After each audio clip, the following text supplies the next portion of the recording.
A kingdom of ruin. Francesca Barone had been careful her entire life, knowing there were men who were off limits. But when Lorenzo De Luca kissed her in the dark, when his hands branded her like a promise, she forgot every rule she had ever learned.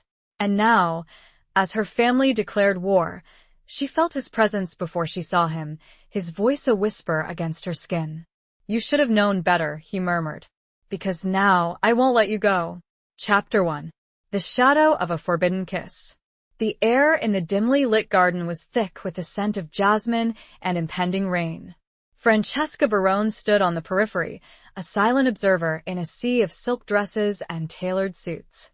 The occasion was her cousin Isabella's engagement party, a lavish affair meant to solidify the alliance between the Barone and the Russo families.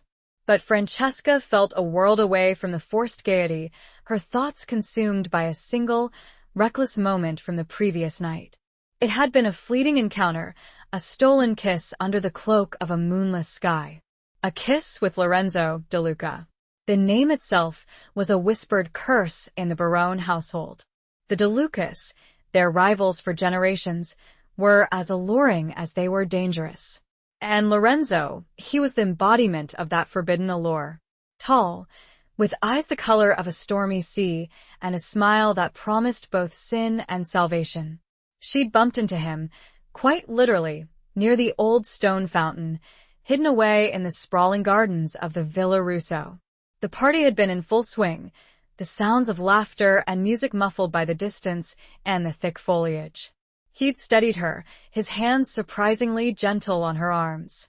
The scent of his cologne, a heady mix of sandalwood and something darker, something untamed, had enveloped her. "Francesca Barone," he'd murmured, his voice a low rumble that sent shivers down her spine. It wasn't a question, but a statement, a claiming. He knew who she was. Of course he did. She hadn't spoken, her throat suddenly dry. The moonlight, fractured by the leaves above, had illuminated the sharp angles of his face, the intensity in his gaze. He'd looked at her as if he could see beneath her carefully constructed composure, to the woman who yearned for something more than the gilded cage of her family's expectations. Then he'd leaned in, and his lips had brushed hers. It was a brief, almost hesitant touch, but it had ignited a fire within her, a fire she'd long believed extinguished. A fire that burned away the years of careful obedience, of playing the dutiful daughter. It was a kiss that tasted of danger, of a life lived on the edge, a life she'd always been taught to fear. He'd pulled back, his eyes searching hers, a flicker of something unreadable in their depths. He hadn't said another word, simply melting back into the shadows, leaving her breathless and trembling. Now, surrounded by the opulent trappings of her family's wealth and power, the memory of that kiss felt both a world away and vividly present. She could still feel the ghost of his lips on hers, the lingering warmth of his touch. It was a brand, a mark of ownership that both terrified and exhilarated her.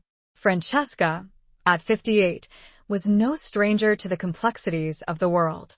She'd seen the ruthless underbelly of the family business, the carefully veiled threats, and the brutal consequences of disloyalty. Her husband, Antonio, had been a powerful man within the Barone family, a man respected and feared in equal measure. He died 5 years ago, leaving her a widow with a comfortable life and a carefully guarded heart. She'd learned to navigate the treacherous waters of their society, to play the role expected of her, the grieving widow, the devoted mother, the unwavering supporter of her family. But Lorenzo's kiss had cracked the foundation of that carefully constructed facade. It had awakened a longing within her, a yearning for something she couldn't name, something that felt both dangerous and desperately necessary. A hand touched her arm, startling her. It was her brother, Marco, his face etched with concern. "Francesca? Are you all right? You've been staring into space for the last hour." She forced a smile. "Just thinking about Antonio. These events always bring back memories." Marco nodded, his gaze softening. He would have been proud of Isabella. "And of you." He squeezed her arm reassuringly. "You've been so strong, Francesca. We all rely on you." The words, meant to comfort, felt like a weight pressing down on her. Strong. That's what they all said. But inside, she felt anything but. She felt like a fraud, a woman playing a part in a play she no longer understood. The evening wore on, a blur of polite conversations and forced smiles. Francesca found herself constantly scanning the crowd, her heart skipping a beat every time she saw a tall figure with dark hair. But Lorenzo was nowhere to be seen. It was as if he'd vanished into thin air, leaving her with only the memory of a kiss and a growing sense of unease. Later, as she prepared for bed in her spacious but lonely room, she caught her reflection in the antique mirror. The woman staring back at her seemed older, wearier. But there was also something new in her eyes, a spark of defiance, a flicker of the woman she might have been, the woman she still could be. She touched her lips, the phantom sensation of Lorenzo's kiss still lingering. A forbidden kiss. A kiss that had changed everything. A kiss that had set her on a path she couldn't yet foresee, a path fraught with danger and the intoxicating promise of something more. A soft knock on the door interrupted her thoughts. It was Rosa, her longtime housekeeper and confidant. Rosa, with her weathered face and knowing eyes, had been with the family for decades. She knew Francesca better than anyone. "Signora," Rosa said, her voice hushed, "there's a message for you. A private one." Francesca's heart quickened. "Who is it from?" Rosa hesitated, her gaze darting towards the door as if to ensure they were alone. "It's unsigned, but I believe you'll know the sender." She held out a small, sealed envelope. Francesca took it, her fingers trembling slightly. The paper was thick and expensive, the scent of sandalwood faintly clinging to it. She knew, even before she opened it, who it was from. As Rosa quietly left the room, she tore open the seal. Inside, a single line was written in a bold, elegant script. "Meet me tomorrow. Midnight. The old chapel by the river." It sent another fresh wave of forbidden thrill down her being. Would she risk it? Chapter 2. Echoes of a Forgotten Promise. The old chapel by the river stood shrouded in mist, a ghostly silhouette against the inky blackness of the night. It was a place steeped in history, a relic of a time when faith and family were intertwined, before the lines between sacred and profane had blurred. Francesca had chosen this place as a child, a sanctuary where she could escape the watchful eyes of her family and dream of a life beyond the confines of their world. She hadn't been back in decades. The air was heavy with the scent of damp earth and decaying leaves. The river, swollen with the recent rain, rushed past, its sound a constant murmur that both soothed and unsettled her. She wrapped her shawl tighter around her, the chills seeping into her bones. She was early deliberately so. She needed time to gather her thoughts, to steel herself for whatever awaited her. She wasn't foolish enough to believe that this meeting was purely romantic. Lorenzo De Luca was a man of power, a key figure in his family's operations. A meeting at midnight in a secluded location was not a rendezvous, it was a calculated move. But what was the game? And what role was she supposed to play? The memory of his kiss, the feel of his hands on her, warred with the cold logic of her situation. She was playing with fire, and she knew it. But the allure of the flame was too strong to resist. She'd spent years living in the shadows, adhering to the rules, suppressing her own desires.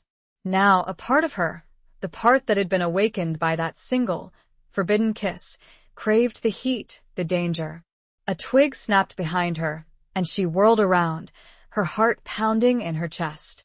Lorenzo emerged from the shadows, his figure tall and imposing against the backdrop of the ancient chapel.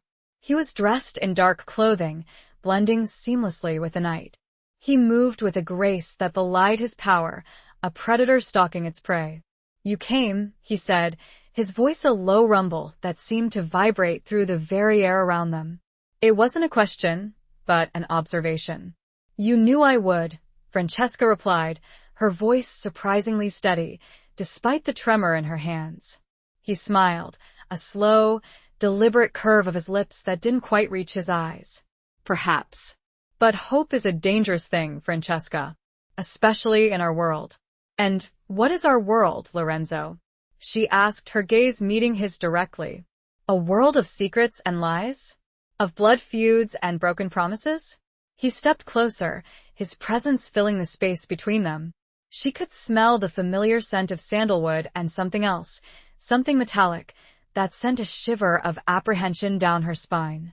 Our world is what we make it, he said, his voice softening, his eyes searching hers. And sometimes, the only way to survive is to break the rules. And what rules are we breaking, Lorenzo? She whispered, her voice barely audible above the rush of the river. He reached out and gently touched her cheek, his fingers tracing the line of her jaw. The touch was electric, sending a jolt of heat through her. The rules that say a Barone and a DeLuca can never be together. The rules that say we are enemies. The rules that say you belong to another world, a world that no longer exists. His words resonated with a truth she had long tried to ignore. Her world, the world of her marriage, of her family's expectations, had crumbled with Antonio's death. She was adrift, caught between the past and an uncertain future. And what world do you offer me, Lorenzo? She asked, her voice trembling slightly. A world of violence? Of constant fear? He leaned closer, his breath warm against her ear. I offer you a world where you can be yourself, Francesca. A world where you don't have to hide, where you don't have to pretend. A world where you can be free. His words were a siren song, a promise of liberation that both terrified and seduced her. She knew the cost of such freedom. It could mean betraying her family, risking everything she held dear. But the thought of remaining trapped in her gilded cage, living a life that felt increasingly hollow, was becoming unbearable. And what do you want in return? She asked, her voice barely a whisper. He pulled back slightly, his eyes searching hers. I want you, Francesca. All of you. Your strength, your vulnerability, your fire. I want the woman I saw in the garden. The woman who isn't afraid to break the rules. His words were a challenge, a dare. He was offering her a choice, a chance to step outside the boundaries of her carefully constructed life and embrace the unknown. But the unknown was a dangerous place, especially in their world. A sudden noise, the distant sound of a car engine, broke the spell. Lorenzo's hand tightened on her arm, his eyes scanning the darkness. We're not alone, he said, his voice sharp, urgent. Someone's coming. He pulled her deeper into the shadows of the chapel, his body shielding hers. The fear that had been simmering beneath the surface of their conversation now erupted into a cold, hard knot in her stomach. This was real. This was the danger she had been warned about. Who is it? She whispered, her voice trembling. I don't know, he said, his gaze fixed on the road leading to the chapel. But we need to get out of here. He took her hand, his grip firm and reassuring. He led her through the overgrown graveyard behind the chapel, towards a hidden path that led down to the riverbank. The rain had started again, a light drizzle that quickly turned into a downpour. The ground was slippery, the darkness complete. As they reached the riverbank, a pair of headlights pierced the darkness, illuminating the chapel and the surrounding area. Francesca could hear voices, shouts, the sounds of a struggle. They're looking for us, she said, her voice choked with fear. Lorenzo didn't answer. He pulled her towards a small, dilapidated boat hidden amongst the reeds. He helped her into the boat, then pushed it off from the shore, jumping in after it. The current caught the boat, pulling them swiftly away from the danger, into the heart of a storm-tossed river. The image of the approaching headlights, now turning, seeking, hunting, seemed to burn itself into her mind, even as they were swallowed by the rain and the darkness. Where were they going? Chapter 3. Whispers in the Palazzo Walls. The boat cut through the choppy waters, the rain lashing against Francesca's face, blurring her vision. Lorenzo rowed with a powerful, rhythmic stroke, his muscles straining against the current. He hadn't spoken since they'd fled the chapel, his focus entirely on navigating the treacherous river. Francesca huddled in the bow of the boat, shivering from the cold and the fear that gnawed at her. She had no idea where they were going, only that they were running, fleeing from an unseen enemy. The events of the past few hours felt surreal, a nightmare from which she couldn't awaken. Finally, after what seemed like an eternity, the rain began to subside, and the river calmed. Lorenzo guided the boat towards a secluded inlet, hidden amongst a cluster of willow trees. The air was still and heavy, the silence broken only by the dripping of water from the leaves. He secured the boat to a gnarled root and then turned to Francesca, his face etched with concern. "Are you all right?" he asked, his voice rough with exhaustion. She nodded, unable to speak. She was soaked to the bone, her teeth chattering, but the physical discomfort was nothing compared to the turmoil raging inside her. He reached out and gently brushed a strand of wet hair from her face. His touch, though brief, sent a familiar warmth through her, a spark of reassurance in the midst of the chaos. "We're safe for now," he said, his gaze searching hers. "But we need to get you somewhere warm and dry." He helped her out of the boat, his hand steadying her as she stumbled onto the muddy bank. He led her through the trees, towards a small, unassuming cottage that was barely visible through the foliage. It looked abandoned, the windows dark and the paint peeling from the walls. "Where are we?" Francesca finally managed to ask, her voice hoarse. "My grandfather's old hunting lodge," Lorenzo replied. "No one has been here in years. It's off the grid." He produced a key from his pocket and unlocked the heavy wooden door. The interior of the cottage was dark and musty, the air thick with the scent of dust and decay. But it was dry, and that was all that mattered. Lorenzo quickly found some old oil lamps and lit them, casting a warm, flickering glow over the room. The cottage was sparsely furnished, with a worn rug, a couple of rickety chairs, and a large stone fireplace. There was a small kitchen area in one corner and a narrow staircase leading to an upper level. "There should be some blankets and dry clothes upstairs," Lorenzo said. "I'll get a fire going." Francesca nodded and made her way up the creaking stairs. The upper level consisted of a single, large room with a sloping ceiling and a dusty four-poster bed. She found a chest at the foot of the bed and opened it, revealing a stack of neatly folded blankets and some old, but clean clothes. She changed quickly, shedding her wet clothes and wrapping herself in a thick woolen blanket. The warmth began to seep into her chilled bones, but the fear remained, a cold knot in her stomach. When she returned downstairs, Lorenzo had managed to get a fire blazing in the fireplace. The warmth was welcome, and the crackling flames cast dancing shadows on the walls. He was standing by the window, staring out into the darkness, his posture tense. Francesca sat down in one of the chairs by the fire, drawing the blanket closer around her. She watched him, trying to decipher the emotions that flickered across his face. He was a man of secrets, a man of contradictions. He was her family's enemy, yet he had risked his life to save her. "Who were those men at the chapel?" she asked, breaking the silence. He turned to face her, his expression grim. "I don't know for sure, but I suspect they were sent by your brother." Francesca's breath caught in her throat. Marco? "Why would he?" Lorenzo shook his head. "Your family is in the middle of a power struggle, Francesca. The engagement between Isabella and the Russo boy, it's not as straightforward as it seems. There are factions within your family and within the Russos who oppose the alliance. Marco, he's ambitious. And he sees me as a threat." Francesca struggled to process his words. Her brother, a threat? It seemed impossible, yet she knew the ruthlessness that ran beneath the surface of her family's polished facade. "But why would he target me?" she asked. I'm no threat to anyone." Lorenzo stepped closer, his eyes softening. "You underestimate yourself, Francesca. You're a Barone. And you're Antonio's widow. You hold a certain influence, whether you realize it or not.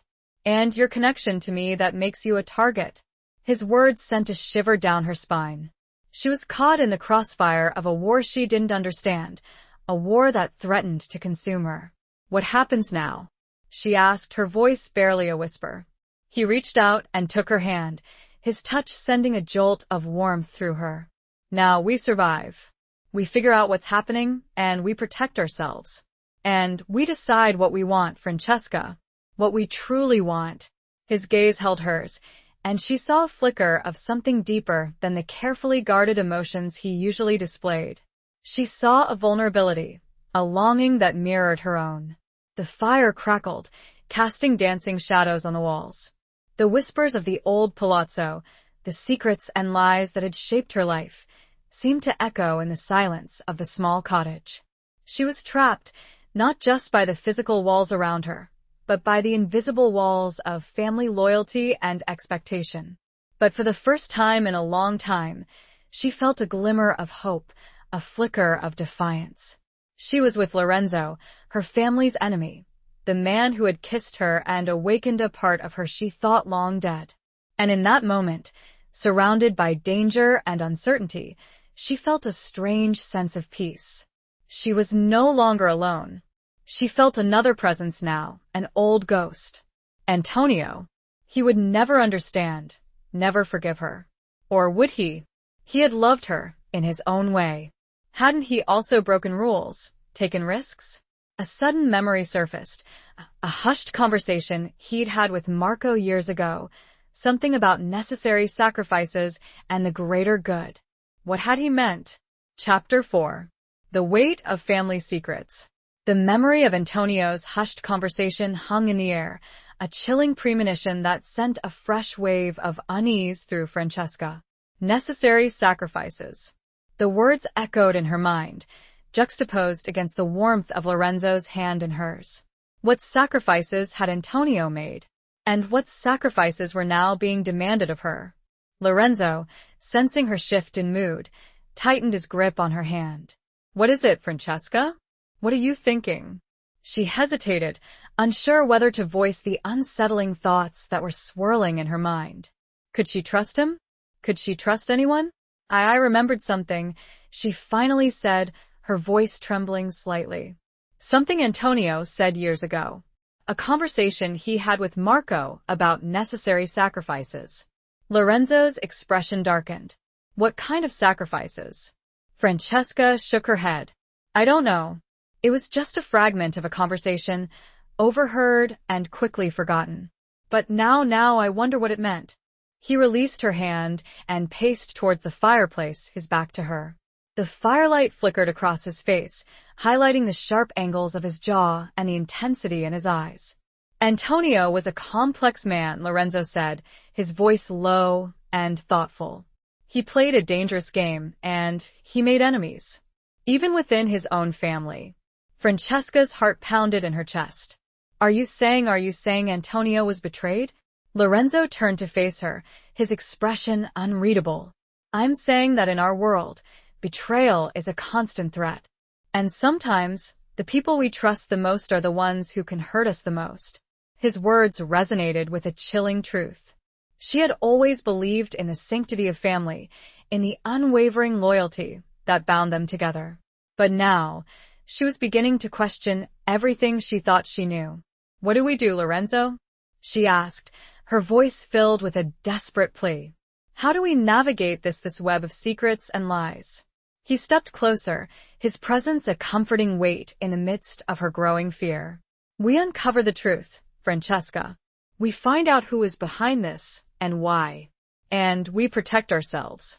But how? She asked. My family, they're powerful. And if Marco is involved, Lorenzo gently cupped her face in his hands, his thumbs tracing the line of her cheekbones. His touch was a grounding force, a reminder of the connection that had blossomed between them, a connection that defied the boundaries of their family's feud. We have each other, he said, his voice soft but firm. And we have resources. My family may be your family's enemy, but we have our own network, our own ways of gathering information. He paused, his eyes searching hers. I need you to trust me, Francesca. I know it's a lot to ask given our history, but I promise you, I will protect you. I won't let anything happen to you. His words, spoken with such conviction, sent a surge of warmth through her, melting away some of the icy fear that had gripped her. She wanted to believe him, to trust him implicitly. But the years of ingrained caution, of living in a world where trust was a luxury she couldn't afford, held her back. I want to trust you, Lorenzo, she whispered, her voice choked with emotion. but it's difficult. He nodded, understanding her hesitation. I know. But we don't have time for doubt, Francesca. We need to act quickly, before it's too late. He released her and walked towards the small kitchen area. He rummaged through the cupboards, finding some dried food and a bottle of aged grappa. We need to eat, and we need to rest, he said. We have a long day ahead of us. He prepared a simple meal of bread and cheese, and they ate in silence, the only sound the crackling of the fire and the occasional howl of the wind outside. The grappa warmed her from the inside out, easing the tension in her muscles. After they had finished eating, Lorenzo built up the fire and spread some blankets on the floor in front of it. We'll sleep here, he said. It's warmer. Francesca hesitated, the thought of sleeping so close to him sending a flutter of both excitement and apprehension through her. But she was exhausted, both physically and emotionally, and the warmth of the fire was too inviting to resist. She lay down on the blankets, pulling one over her. Lorenzo lay down beside her, leaving a respectable distance between them. But even in the darkness, she could feel his presence, his warmth, his strength. She closed her eyes, trying to shut out the fear and the uncertainty that loomed over them. But her mind raced, replaying the events of the past few hours, the memory of Lorenzo's kiss, the chilling words of Antonio, the threat of her own brother. She drifted in and out of sleep, haunted by fragments of dreams, images of her family, of Antonio, of Marco, all intertwined with the face of Lorenzo, his eyes filled with both danger and desire. As the first rays of dawn filtered through the dusty windows, Francesca woke to the sound of Lorenzo moving around the cottage. He had already stoked the fire, and the aroma of brewing coffee filled the air. She sat up, feeling stiff and sore, but also strangely refreshed. The night had been terrifying, but it had also brought them closer, forging a bond of shared danger and unspoken desire. She watched as he poured 2 cups of coffee, wondering what the day held. Would they really look closer? Or would the pull of their families tear them apart once again? She was supposed to be loyal, but what did that mean now? She looked over at him. He glanced back and gave her the smallest, yet warmest of smiles, handing her a cup. It was an unspoken question, asked and answered. Today they would face it together. Chapter 5. A Dance with the Enemy. The coffee was strong and bitter, a welcome jolt to Francesca's senses. Lorenzo had also managed to find some stale bread and a jar of preserved fruit, a meager breakfast, but enough to fuel them for the day ahead. As they ate, Lorenzo outlined his plan. We need to get to Naples, he said. I have contacts there, people who can help us uncover what's happening within your family. And we need to be careful. Marco knows we're together, and he'll be looking for us. Francesca nodded, her heart heavy with apprehension. Naples was the heart of their world, the epicenter of their family's power. It was also a dangerous place, a city where alliances shifted like the tides and betrayal was a constant threat. How will we get there? She asked. The roads will be watched. Lorenzo smiled, a hint of his usual confidence returning. We have our ways. There are routes that are less traveled. And we have friends who can help us along the way. He finished his coffee and stood up. We need to leave now. The sooner we get to Naples, the better. They packed up their few belongings and extinguished the fire. As they stepped out of the cottage, the morning air was crisp and cool, the sky a pale shade of gray. The storm had passed, leaving behind a world that felt washed clean, but also strangely ominous. Lorenzo led her through the woods, following a narrow, overgrown path that was barely visible. He moved with a quiet efficiency, his senses alert to any sign of danger. Francesca followed close behind, her heart pounding with a mixture of fear and excitement. They walked for several hours, the silence broken only by the rustling of leaves and the occasional call of a bird. Francesca's muscles ached, and her feet were sore, but she pushed herself to keep up, driven by a desperate need to survive, to uncover the truth. As they neared a small, rural road, Lorenzo stopped and held up his hand. Wait here, he whispered. I need to make sure the coast is clear. He disappeared into the trees, melting into the shadows with the ease of a seasoned predator. Francesca waited, her heart in her throat, her senses on high alert. The minutes stretched into an eternity, each rustle of leaves, each snap of a twig, sending a jolt of fear through her. Finally, Lorenzo reappeared, a grim expression on his face. "There's a patrol up ahead," he said. Barone men. They're searching cars. Francesca's blood ran cold. Marco was wasting no time. He was determined to find them, to silence them. "What do we do?" she asked, her voice trembling. Lorenzo's eyes narrowed, his mind racing. "We need to avoid the road. There's another way, through the mountains. It's longer, more difficult, but it's our only option." He led her off the path, into the dense undergrowth. The terrain was rough and uneven, the going slow and arduous. They climbed steep hillsides, scrambled over rocks, and pushed their way through thickets of thorny bushes. Francesca struggled to keep up, her breath coming in ragged gasps.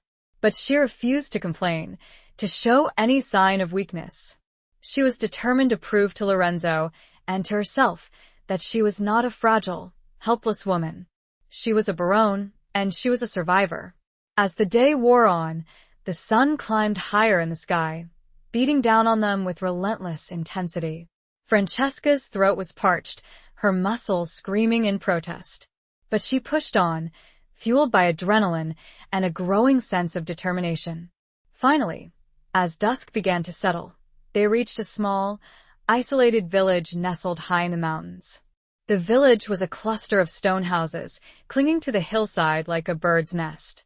It was a place forgotten by time, a place where the old ways still held sway. Lorenzo led her to a small, unassuming house at the edge of the village. He knocked on the door, a specific pattern of raps that seemed to signal a coded message. The door opened, revealing an elderly woman with a weathered face and piercing blue eyes. She looked at Lorenzo, then at Francesca, her gaze assessing, questioning. "Lorenzo," she said, her voice raspy but strong. "It's been a long time." "Nana Emilia," Lorenzo replied, his voice softening. "We need your help." The old woman nodded, her eyes unwavering. "Come in," she said. "You're safe here." They stepped inside the house, the air cool and dim after the heat of the day. The interior was simple but clean, with a large stone fireplace, a wooden table, and a few chairs. The scent of herbs and wood smoke hung in the air. Nana Emilia led them to the table and offered them food and water. Francesca ate gratefully, the simple fare restoring her strength. As they ate, Lorenzo explained their situation, his voice low and urgent. Nana Emilia listened intently, her eyes never leaving his face. When he had finished, she nodded slowly. "The Baroness are a treacherous lot," she said. "But you're DeLuca, and your grandfather was a good man. I will help you." She turned to Francesca, her gaze softening. "You are tired, child. Rest. Tomorrow we will begin the dance." Francesca wasn't sure what she meant. The dance? Was it a figure of speech? Or was it something more, some complicated negotiation, an old ritual? Nana Emilia showed them to a small room at the back of the house, with a simple bed and a wash basin. Francesca washed her face and hands, the cool water refreshing her tired skin. She lay down on the bed, her body aching, her mind racing. She was in a strange place, surrounded by strangers, caught in a web of intrigue and danger. But she was also with Lorenzo, and that gave her a sense of comfort, a flicker of hope. As she drifted off to sleep, she heard the faint sound of Nana Emilia and Lorenzo talking in the other room, their voices hushed and urgent. They were planning, strategizing, preparing for the dance. And Francesca knew that she was a key player in this dangerous game, whether she liked it or not. She also knew that Nana Emilia had recognized something in her. It wasn't just Lorenzo's connection. It was something in her, Francesca herself. A strength, perhaps? Or something else? Something darker? She drifted to sleep, wondering what tomorrow's dance would bring. Chapter 6. Beneath the Mask of Civility. The next morning, Francesca awoke to the smell of freshly baked bread and strong coffee. Nana Emilia was already up, bustling around the kitchen, her movements surprisingly agile for her age. Lorenzo was sitting at the table, studying a map of Naples, his brow furrowed in concentration. "Good morning," Francesca said, her voice still thick with sleep. Lorenzo looked up, his eyes softening as he saw her. "Sleep well?" She nodded. "Better than I expected." Nana Emilia placed a plate of warm bread and a cup of coffee in front of Francesca. "Eat," she said. "You need your strength." Francesca ate gratefully, the simple food nourishing her body and soul.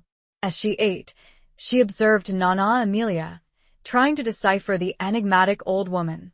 She was clearly a woman of power, a woman respected and perhaps even feared in this remote mountain community. Her connection to Lorenzo's grandfather was a key to their safety, but Francesca sensed there was more to the story, a deeper history that remained untold. After breakfast, Lorenzo outlined their plan. "We'll travel by night," he said. "Nana Emilia has arranged for a guide, someone who knows the mountain passes and can get us to Naples undetected." "And what then?" Francesca asked. "Once we're in Naples, what's our next move?" Lorenzo's expression hardened. "We find out who is behind this attack on us. We uncover the truth about Marco's plans. And we confront him." Francesca's heart pounded in her chest. Confronting Marco, it was a daunting prospect. He was her brother, but he was also a dangerous man, a man who would stop at nothing to achieve his goals. "We need to be careful, Lorenzo," she said. "Marco is not to be underestimated." Lorenzo nodded. "I know. But we have an advantage. He doesn't know we're working together. He thinks you're a pawn in his game. We can use that to our advantage." Nana Emilia, who had been listening silently, spoke up. "The Baroness are hosting a gathering tonight," she said. "A masquerade ball at their villa on the coast. It's a tradition, a way to celebrate the upcoming alliance with the Russos." Francesca's eyes widened. A masquerade ball, it was the perfect opportunity to gather information, to observe her family's interactions without being detected. "Can we get in?" she asked. Nana Emilia smiled, a knowing glint in her eyes.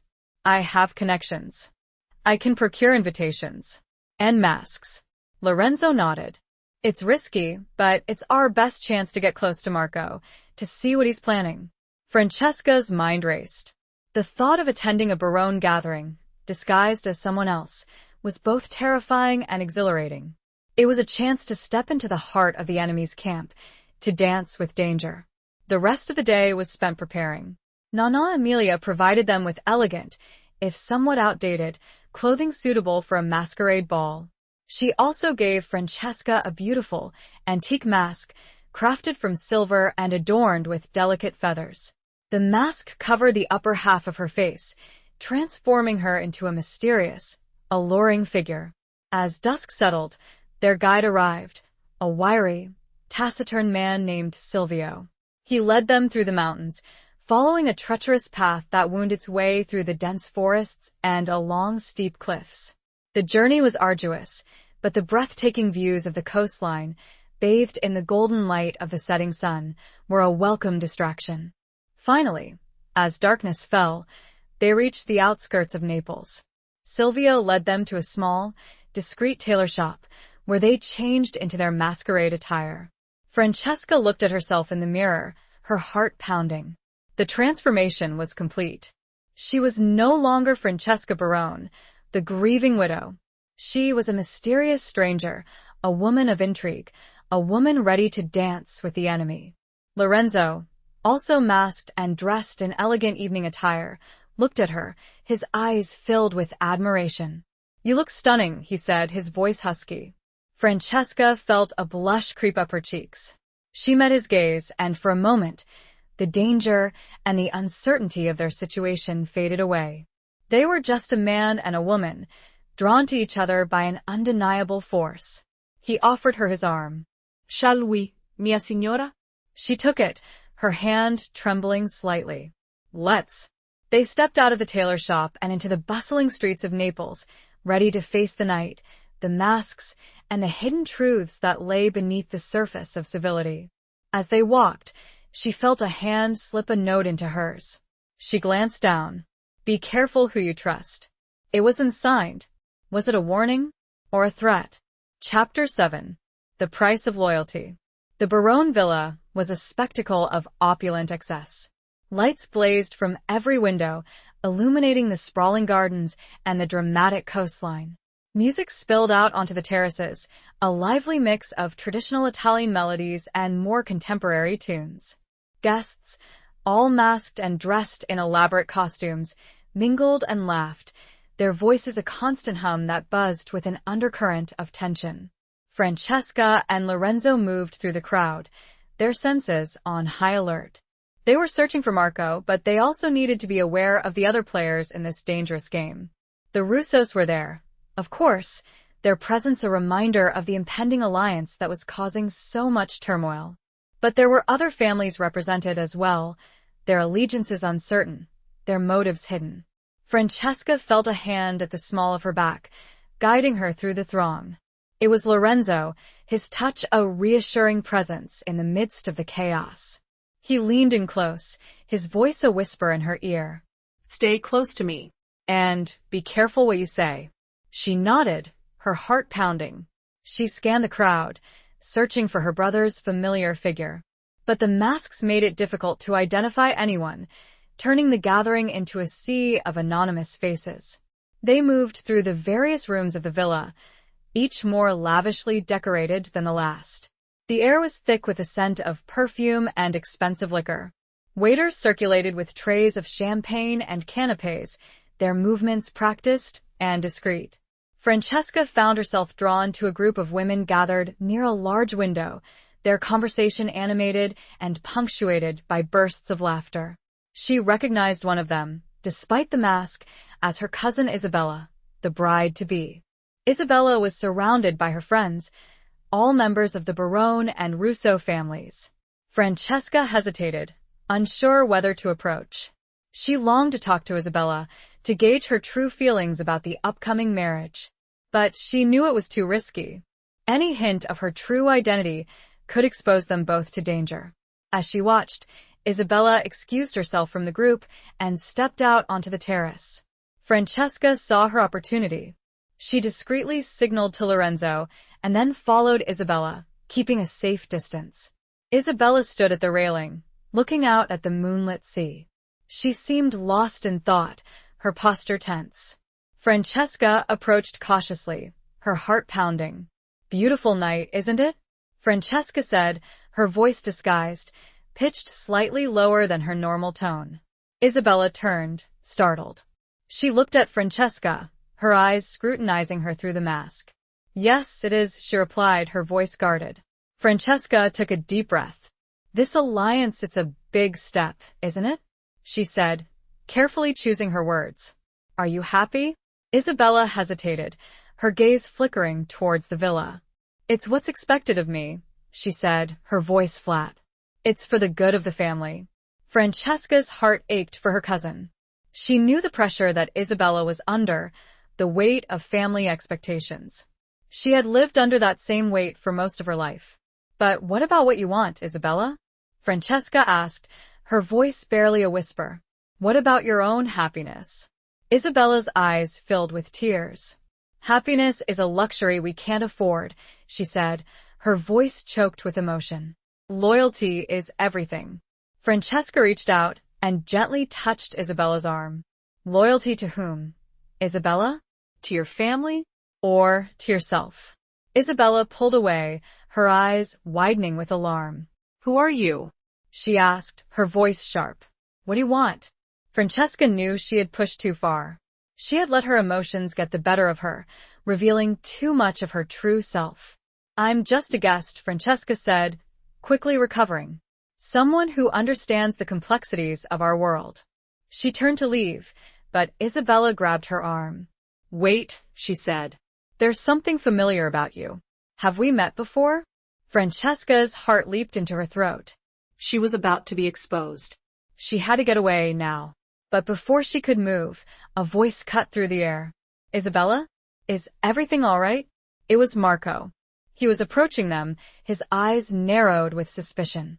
He looked at Francesca, his gaze intense, probing. Francesca froze, her mind racing. She was trapped. She had nowhere to run. The price of loyalty, she realized with chilling clarity, was about to be paid. And as Marco came to stand before them, a slow smile spread across his face. He didn't recognize her, not yet. But he did recognize Lorenzo, who had just joined them on the balcony. And Francesca's hand, still resting lightly on Isabella's arm, was about to betray everything. Chapter 8. Scars of the Past. Marco's smile was a predatory thing, a slow, deliberate curve of his lips that didn't reach his eyes. He didn't recognize Francesca, not yet, but his gaze lingered on her hand, resting lightly on Isabella's arm. It was a gesture of familiarity, of intimacy, that didn't fit with the image of a stranger. "Isabella," Marco said, his voice smooth and controlled, "introduce me to your friend." Isabella, still shaken by her conversation with Francesca, hesitated.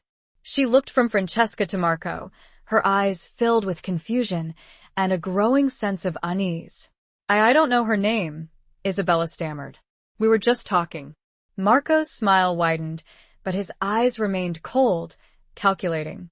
He turned his attention to Lorenzo, who stood silently beside Francesca, his posture tense, his hand hovering near his jacket pocket, where Francesca knew he kept a small, but deadly, pistol. "And you, sir?" Marco asked, his voice dripping with mock politeness. "Are you also a friend of my cousin?" Lorenzo met Marco's gaze, his expression unreadable. "I am a guest of the Russos," he said, his voice calm and steady. "Enjoying the festivities." Marco's eyes flickered towards Francesca, then back to Lorenzo. He was piecing it together, the familiarity, the connection, the defiance. "I see," Marco said, his voice dropping to a low murmur. "And have you been enjoying the company of my sister?" The word sister was spoken with a deliberate emphasis, a veiled threat. He knew. He didn't know how, but he knew. Francesca's heart pounded in her chest. She felt a wave of dizziness, of nausea. She was trapped, exposed, caught in the crosshairs of her brother's wrath. She tried to pull her hand away from Isabella's arm, but Marco's gaze pinned her in place. He stepped closer, his presence looming over her. "Take off your mask," he said, his voice a soft, deadly command. Francesca hesitated. She knew that revealing her identity would be a point of no return, a declaration of war. But she had no choice. Slowly, she reached up and removed her mask. Her face was pale, her eyes wide with fear, but she met Marco's gaze defiantly. Marco's eyes widened, a flicker of surprise, quickly replaced by a cold, hard fury. "Francesca," he said, his voice a venomous whisper.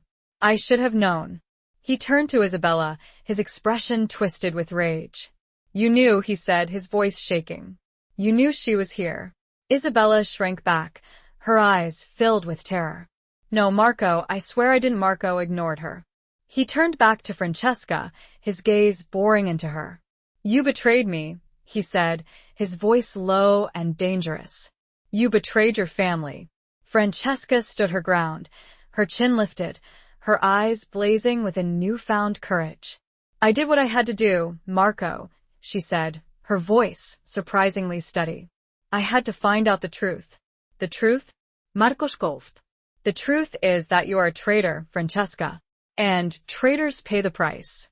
He signaled to two of his men, who were standing nearby, their faces grim, their hands resting on their weapons.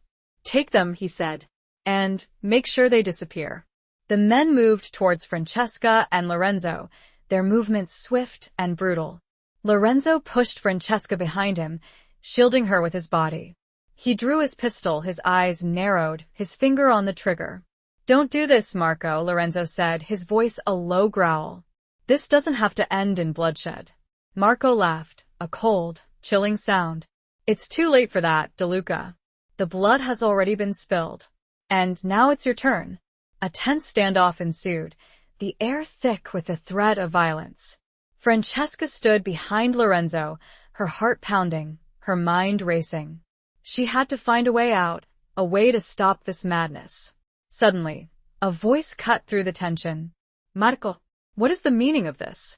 It was their father, Alessandro Barone, the patriarch of the family, the man who held the ultimate power. He was approaching them, his face a mask of fury, his eyes blazing with an anger that could scorch the earth. Marco hesitated, his bravado faltering under his father's withering gaze. "Father, I caught them," he stammered. "They're spies." Traitors. Alessandro silenced him with a wave of his hand. He looked at Francesca, his expression unreadable. "Is this true, Francesca?" he asked, his voice heavy with disappointment. "Have you betrayed your family?"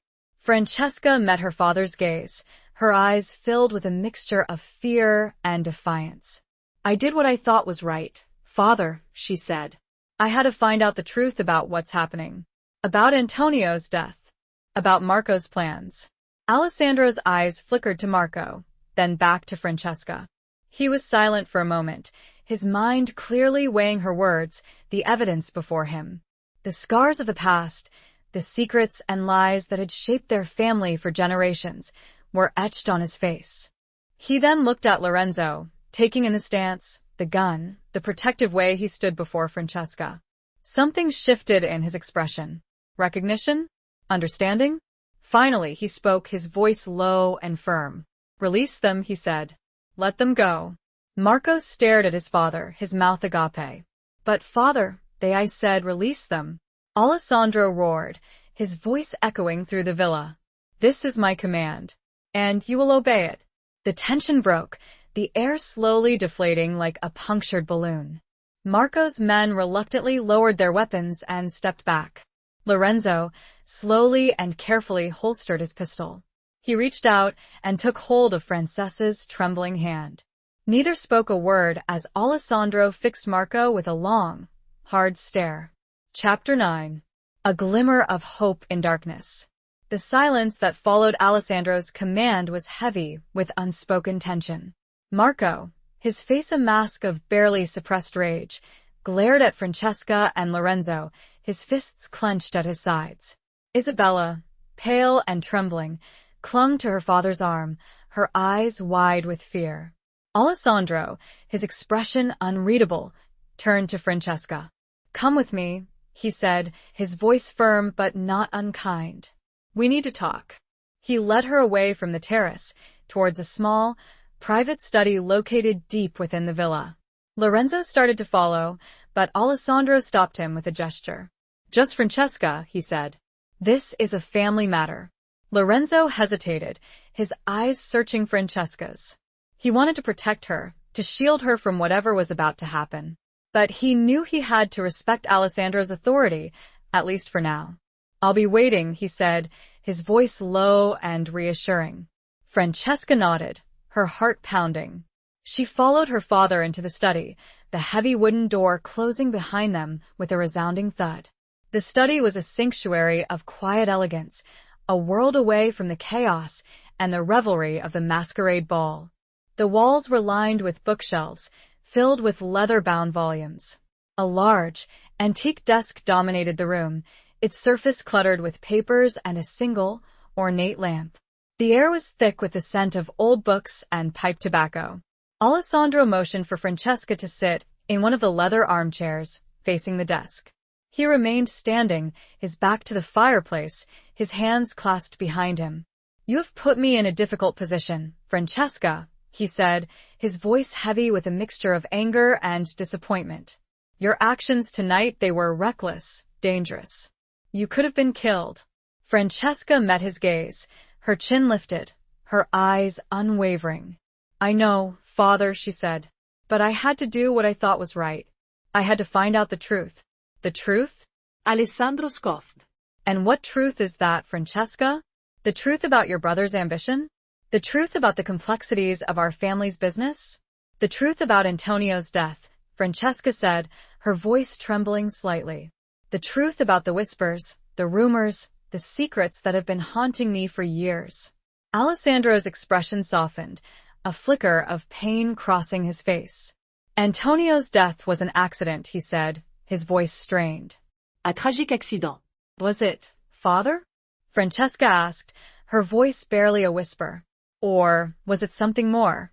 Something sinister?" Alessandro turned away, his gaze fixed on the flickering flames in the fireplace. He was silent for a long moment, his shoulders slumped, his posture revealing a weariness that Francesca had never seen before. "There are things you don't understand, Francesca," he finally said, his voice low and troubled. "Things that are best left buried." "But I need to understand." "Father," Francesca pleaded. "I need to know the truth. I deserve to know the truth." Alessandro turned back to face her, his eyes filled with a deep sadness. "The truth is complicated, Francesca. It's not always black and white. Sometimes there are shades of gray, choices that have to be made, sacrifices that have to be endured." He paused, his gaze searching hers. "Your husband Antonio, he was a good man, Francesca, but he was also ambitious. He made enemies. And sometimes those enemies strike back." Francesca's heart pounded in her chest. Her father's words were confirming her worst fears, revealing a truth that she had long suspected but had been too afraid to confront. Are you saying Marco was involved?" she asked, her voice trembling. Alessandro hesitated, his expression conflicted. "Marco, he acted in what he believed was the best interest of the family," he said, his voice evasive. "He protected us." "Protected us?" Francesca cried, her voice rising in anger and disbelief. "By killing my husband? By betraying his own brother?" Alessandro's face hardened. "Enough, Francesca," he said, his voice sharp. "You will not speak ill of your brother. He is your family. And family is everything." Francesca stared at her father, her heart breaking. She had hoped for understanding, for support, for a glimmer of hope in the darkness. But she had found only more secrets, more lies, more betrayal. "I understand now, Father," she said, her voice cold and resigned. "I understand the price of loyalty. And I understand that I can no longer be a part of this family." She stood up, her legs trembling, but her resolve firm. She turned to leave, to walk away from the darkness, to seek her own path, her own truth. But before she reached the door, Alessandro spoke again, his voice low and urgent. "Francesca, wait." She stopped, her hand on the doorknob, but she didn't turn around. "There is one more thing," Alessandro said. "Something you need to know." Francesca hesitated, her heart pounding. What else could there be? What other secrets, what other betrayals, remained to be uncovered? "Lorenzo De Luca," Alessandro said, his voice heavy with a warning. "He is not who you think he is.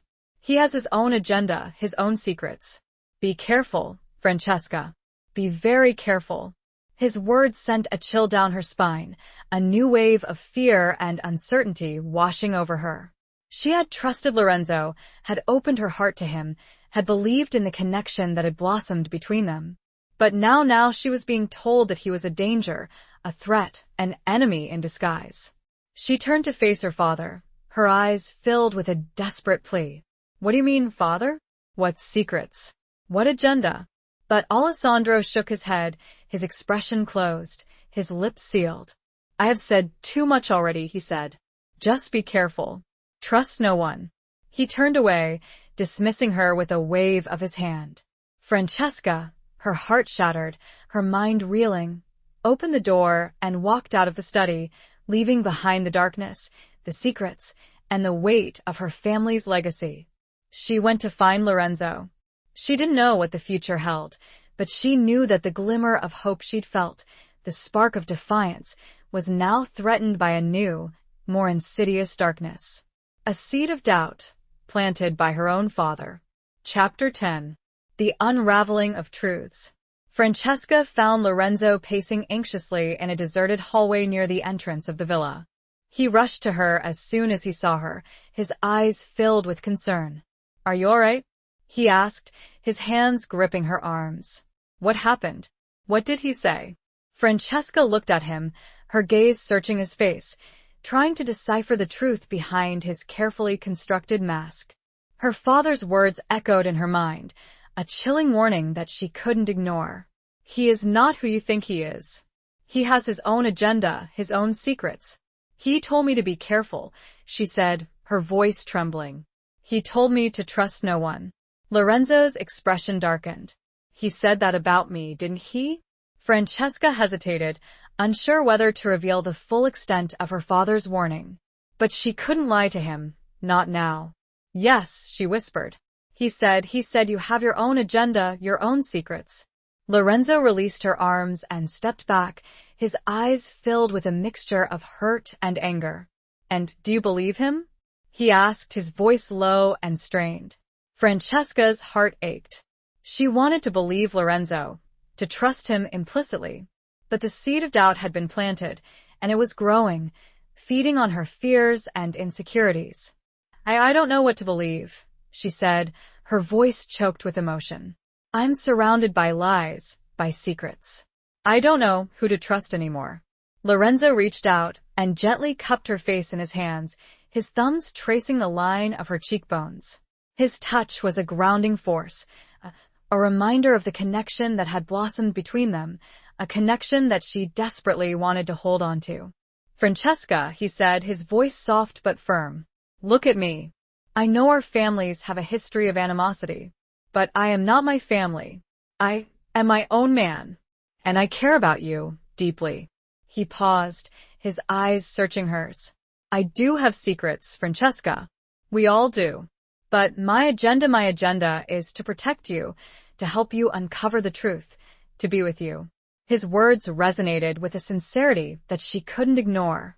She saw the vulnerability in his eyes, the longing that mirrored her own. She wanted to believe him, to surrender to the trust that had been building between them. But the fear remained, a cold knot in her stomach. She had been betrayed too many times, had been hurt too deeply. She couldn't afford to be naive, to be blinded by her emotions. I need time, Lorenzo, she said, her voice trembling. I need time to process everything, to figure out what's real and what's not. Lorenzo nodded, understanding her hesitation. I understand, he said. But we don't have much time, Francesca. Marco is still out there, and he won't give up. He released her and stepped back, his posture tense, his eyes scanning the hallway. We need to leave this place, he said. We need to find somewhere safe, somewhere we can regroup.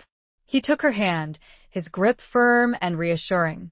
He led her through the villa, avoiding the crowded rooms and the watchful eyes of the guests. They slipped out a side entrance and into the darkness of the gardens. As they walked, Francesca's mind raced, replaying the events of the evening, her father's warning, Lorenzo's words, the growing sense of unease that was consuming her. She had to make a choice. She had to decide who to trust, who to believe. She had to unravel the truth, not just about her family, but about Lorenzo as well. They reached the edge of the property, where a small, hidden gate led to a narrow, winding road. Lorenzo opened the gate, and they stepped out into the night, leaving behind the opulence and the deception of the Barone villa. As they walked along the road, Francesca noticed a small, unassuming chapel nestled amongst the trees. It was similar to the chapel where they had first met, the place where their forbidden romance had begun. Lorenzo, she said, her voice hesitant. Can we stop there for a moment? Lorenzo looked at her, his eyes questioning. He nodded, understanding her need for a moment of peace, a moment of reflection. They entered the chapel, the air cool and still, the silence broken only by the faint sound of the wind rustling through the trees. The moonlight filtered through the stained glass windows, casting a soft, ethereal glow over the interior. Francesca sat down on one of the wooden pews, her heart heavy, her mind racing. Lorenzo sat beside her, leaving a respectful distance between them. What are you thinking? He asked, his voice soft. Francesca looked at him, her eyes filled with a mixture of fear and longing. I'm thinking that I need to know the truth, Lorenzo, she said. The whole truth. About you. About your family. About everything. She paused, her gaze unwavering. Tell me your secrets, Lorenzo. Tell me everything. He looked at her, a storm of emotions swirling within him. He opened his mouth to speak, but no words came out. He looked conflicted, torn. The silence seemed to stretch on forever. Then, a faint noise from outside, the soft crunch of gravel. Someone was approaching. Chapter 11. Trapped between two worlds. The sound of approaching footsteps sent a jolt of adrenaline through Francesca. Lorenzo instantly moved, placing himself between her and the chapel entrance, his hand reaching inside his jacket.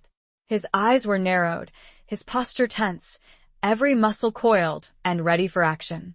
The heavy wooden door creaked open, and a figure stepped into the dimly lit chapel. Francesca's breath caught in her throat.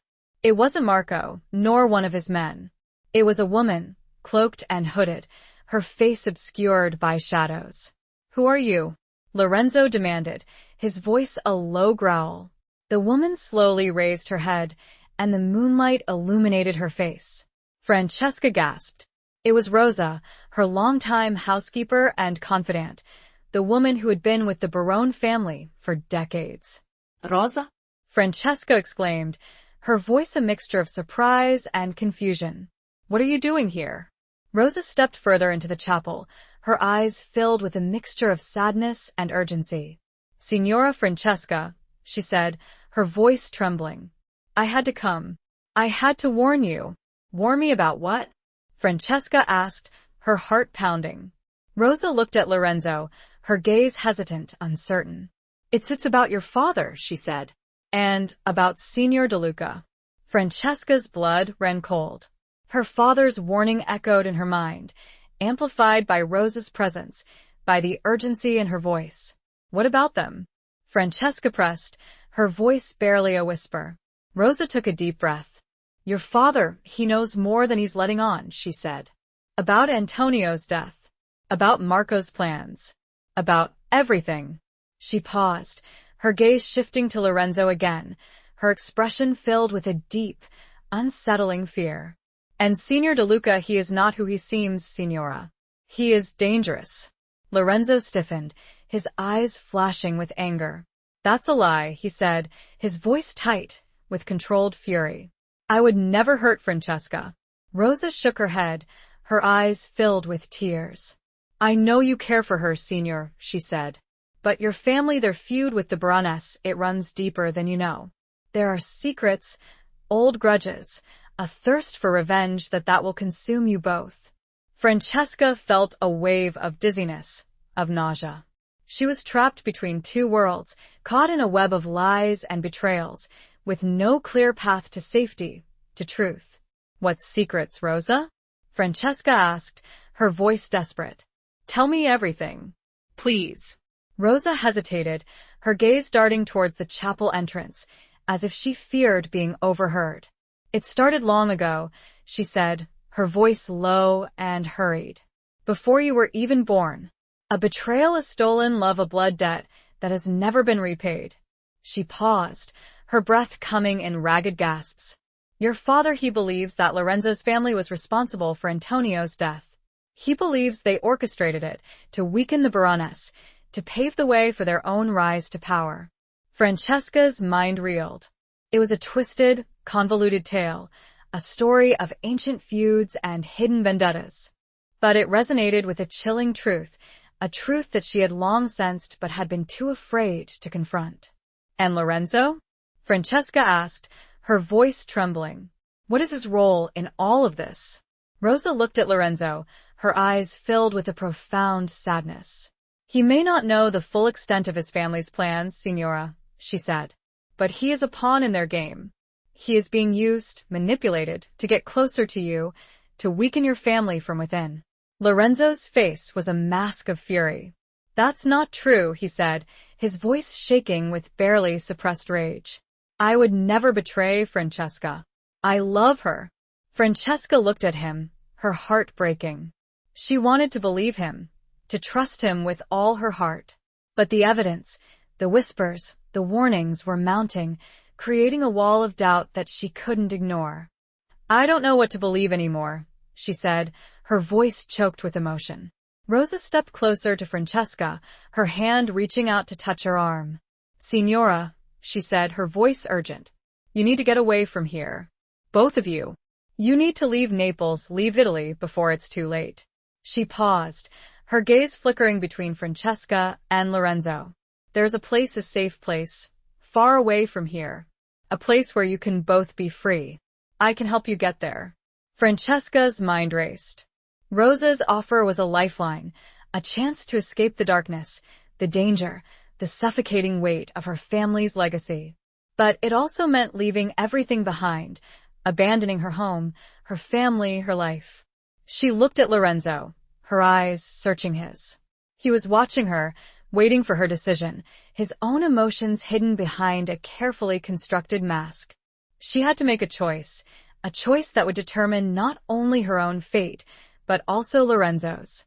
A choice between loyalty and freedom, between love and fear, between the past and the future. The weight of that choice pressed down on her, crushing her, suffocating her. She was trapped, caught between two worlds, with no clear path forward. The only certainty was that her life, as she knew it, was over. And she was terrified of what came next. She looked from Rosa to Lorenzo, tears welling. I don't know what to do. She finally managed, her voice breaking. Chapter 12. The storm breaks. Francesca's cry of despair hung in the air, a raw expression of the turmoil that raged within her. Lorenzo, his face etched with a mixture of concern and frustration, stepped towards her, his hand reaching out. Francesca, he said, his voice soft but firm. We'll figure this out. Together. But before he could reach her, the chapel doors burst open again, and this time, it was Marco, flanked by several of his men. His eyes were blazing with fury, his face contorted with rage. So, this is where you've been hiding, he said, his voice dripping with venom. Playing your little games, plotting your betrayal. He turned to Rosa, his expression twisted with disgust. And you old fool, he said. You dare to defy me? To help them escape? Rosa stood her ground, her chin lifted, her eyes defiant. I am loyal to Francesca, she said, her voice trembling but firm. And I will not let you harm her. Marco laughed, a cold, chilling sound. Loyalty? He scoffed. Loyalty is a weakness, Rosa. And weakness will be punished. He signaled to his men, and they moved towards Rosa, their hands reaching for their weapons. Francesca cried out, her heart pounding with terror. No, Marco. She screamed. Leave her alone. She's done nothing wrong. But Marco ignored her. He turned his attention to Lorenzo, his gaze filled with a burning hatred. And you, DeLuca, he said, his voice low and dangerous. You thought you could deceive me? You thought you could steal my sister, weaken my family? Lorenzo stood his ground, his posture tense, his hand still hovering near his jacket pocket. I love Francesca, he said, his voice calm but firm. And I will protect her from you. Marco laughed again, a sound devoid of any warmth or humor. Love? He scoffed. Love is a fairy tale, DeLuca. Power is the only reality. And you have nothing. He raised his hand, signaling to his men. Kill them, he said, his voice cold and devoid of emotion. Kill them both. The men moved towards Francesca and Lorenzo, their weapons drawn, their faces grim. Lorenzo pushed Francesca behind him, shielding her with his body. He drew his pistol, his eyes narrowed, his finger on the trigger. Don't do this, Marco, Lorenzo said, his voice a low growl. This doesn't have to end in bloodshed. But Marco was beyond reason, consumed by his rage and his thirst for power. It's too late for that, DeLuca, he said. The storm has broken, and you will be swept away. A tense standoff ensued, the air thick with the threat of violence. Francesca stood behind Lorenzo, her heart pounding, her mind racing. She had to find a way out, a way to stop this madness before it was too late. Suddenly, a shot rang out, shattering the silence. Francesca screamed, her eyes widening in horror. But it wasn't Lorenzo who had fired. It was Rosa. The old woman, her face pale but determined, stood with a small, antique pistol clutched in her trembling hand. One of Marco's men lay on the floor, clutching his leg, his face contorted in pain. Run, Signora Francesca. Rosa cried. Run. Get away from here. The chaos erupted. Marco's men, momentarily stunned by Rosa's unexpected attack, turned their attention to her, their weapons raised. Lorenzo seized the opportunity, grabbing Francesca's hand and pulling her towards the back of the chapel. Come on, He shouted. We need to get out of here. They ran through a small, hidden door that led to a narrow, overgrown passage. The sound of gunfire and shouting echoed behind them, a terrifying reminder of the danger they were fleeing. They stumbled through the darkness, their breath coming in ragged gasps. Francesca's heart pounded in her chest, her mind reeling from the sudden turn of events. Rosa, her loyal protector, had sacrificed herself to save them. They emerged from the passage into a small, secluded courtyard. Lorenzo paused, his eyes scanning the area, his senses on high alert. We need to get to the coast, he said, his voice urgent. There's a boat, a safe house we can hide there. He took her hand again, his grip firm and reassuring. He led her through the narrow streets of Naples, avoiding the main thoroughfares, sticking to the shadows. As they ran, Francesca's mind raced, replaying the events of the past few hours, the chaos, the violence, the betrayal. She had lost everything, her family, her home, her sense of security. But she still had Lorenzo. Or did she? The seed of doubt, planted by her father and nurtured by Rosa, still lingered, a nagging fear that she couldn't ignore. Could she really trust him? Or was he, as they had warned, a pawn in a larger, more sinister game? The sound of sirens wailed in the distance, growing closer. They were being hunted, pursued. The storm had broken, and they were caught in its fury. Chapter 13.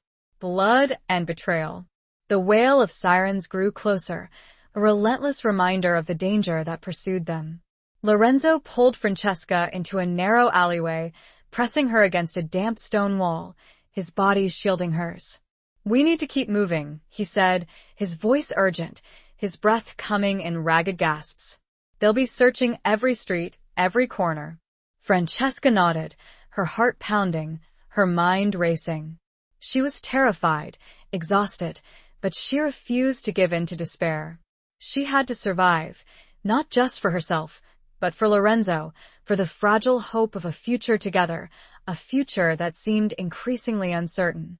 They emerged from the alleyway and into a bustling marketplace, the air thick with the scent of fish, spices, and unwashed bodies. The crowd was a chaotic mix of vendors, shoppers, and beggars, a sea of faces that offered both anonymity and potential danger. Lorenzo moved through the crowd with a practiced ease, his eyes constantly scanning their surroundings, his hand never leaving Francesca's. He was a predator in his natural habitat, a man who knew how to navigate the treacherous underbelly of Naples. Francesca struggled to keep up, her legs aching, her lungs burning. She felt a wave of dizziness, of nausea, and she stumbled, nearly falling.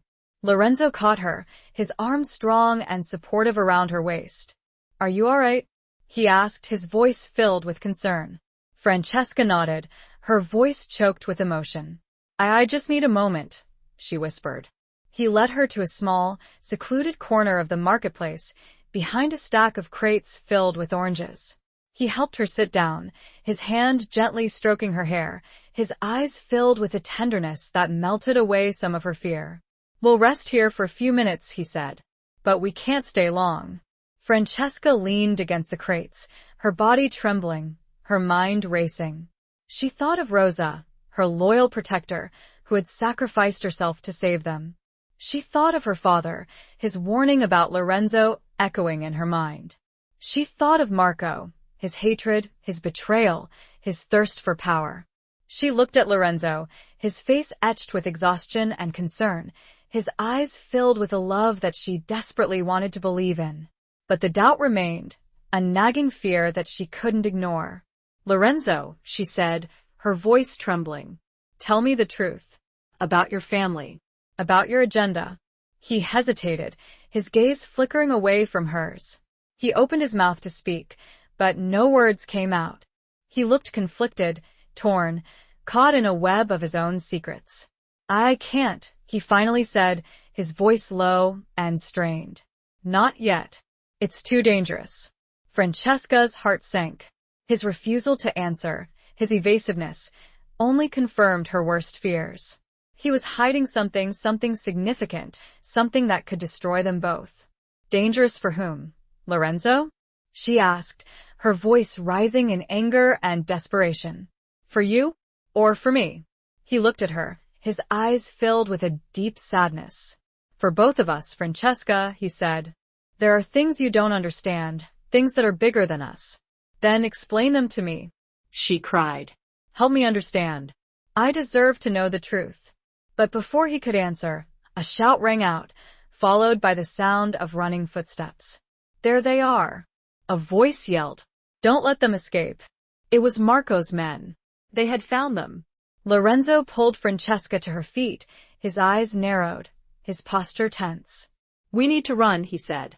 Now. They ran through the marketplace, dodging stalls, weaving through the crowd, the shouts of their pursuers echoing behind them. They were trapped, cornered, with nowhere to go. Suddenly, Lorenzo stopped, his eyes fixed on a narrow, dark passageway that led away from the marketplace. This way, he said. It's our only chance. He pulled her into the passageway, the darkness swallowing them whole. The air was thick with the stench of decay, the walls damp and slimy. They stumbled through the darkness, their breath coming in ragged gasps, the sound of their pursuers growing closer. They reached the end of the passage and emerged into a small, deserted courtyard. Lorenzo paused, his eyes scanning the area. He saw a crumbling stone wall, with a narrow opening that led to a hidden alleyway. Over there, he said. We can climb over the wall. He helped her climb, his hands strong and supportive. They scrambled over the wall and into the alleyway, their clothes torn, their hands scraped and bleeding. They ran through the alleyway, their hearts pounding, their lungs burning. They had to get away, to find somewhere safe, to escape the relentless pursuit. As they ran, Francesca's mind raced, replaying the events of the past few hours, the chaos, the violence, the betrayal. She had lost everything, her family, her home, her sense of security. And now, she was losing her trust in Lorenzo, the one person she had believed in, the one person she had loved. She stumbled, falling to her knees, her body exhausted, her spirit broken. She couldn't go on. She was ready to give up. Lorenzo knelt beside her, his face etched with concern. Francesca, he said, his voice urgent. We're almost there. We just need to keep going. But Francesca shook her head, tears streaming down her face. I can't, she whispered. I can't do this anymore. He looked at her, his eyes filled with a mixture of desperation and determination. He reached out and gently cupped her face in his hands, his thumbs wiping away her tears. Francesca, he said, his voice soft but firm. I love you, and I will not let anything happen to you. I promise you we will get through this. Together. His words, spoken with such conviction, ignited a spark of hope within her, a flicker of defiance in the face of despair. She looked at him, her eyes searching his, and for a moment, she saw the truth, the love, the unwavering loyalty that she had longed for. But just then, a voice boomed from behind. Give it up to Luca. It's over. Marco. He'd found them. Again. And this time, there was no Rosa to save them. Chapter 14. Running from Fate. Marco's voice, amplified by the narrow confines of the alleyway, sent a shiver of dread down Francesca's spine. They were cornered, trapped, with nowhere left to run. Lorenzo slowly rose to his feet, placing himself between Francesca and Marco, his hand moving towards the pistol concealed beneath his jacket. Marco, Lorenzo said, his voice calm but laced with steel. Let her go. This is between you and me. Marco laughed, a harsh, mirthless sound that echoed off the damp stone walls. You think I'm a fool, DeLuca? You think I'll let you escape after all you've done? He stepped closer, his men flanking him, their weapons drawn and pointed at Lorenzo and Francesca. The alleyway was narrow, offering no escape route, no chance of evasion. I'm not going to argue with you, Marco, Lorenzo said, his hand tightening on the grip of his pistol. I'm giving you one last chance. Step aside. Marco's smile widened, a predatory gleam in his eyes. You're in no position to make demands, DeLuca. You're outnumbered, outgunned. And you're out of time. He nodded to his men, and they moved forward, their weapons raised, their faces grim and determined. Francesca closed her eyes, bracing herself for the inevitable, for the violence that was about to erupt. But then, a voice cut through the tension, a voice that was both unexpected and strangely familiar. Marco, stop this. Everyone turned to see Isabella, her face pale but resolute, standing at the entrance of the alleyway. She was alone, unarmed, her presence a fragile shield against the impending storm. Marco stared at her, his expression a mixture of surprise and anger. Isabella? What are you doing here? I'm stopping you, Isabella said, her voice trembling but firm. I'm stopping this madness. I won't let you hurt them. Marco scoffed, his eyes narrowed with suspicion.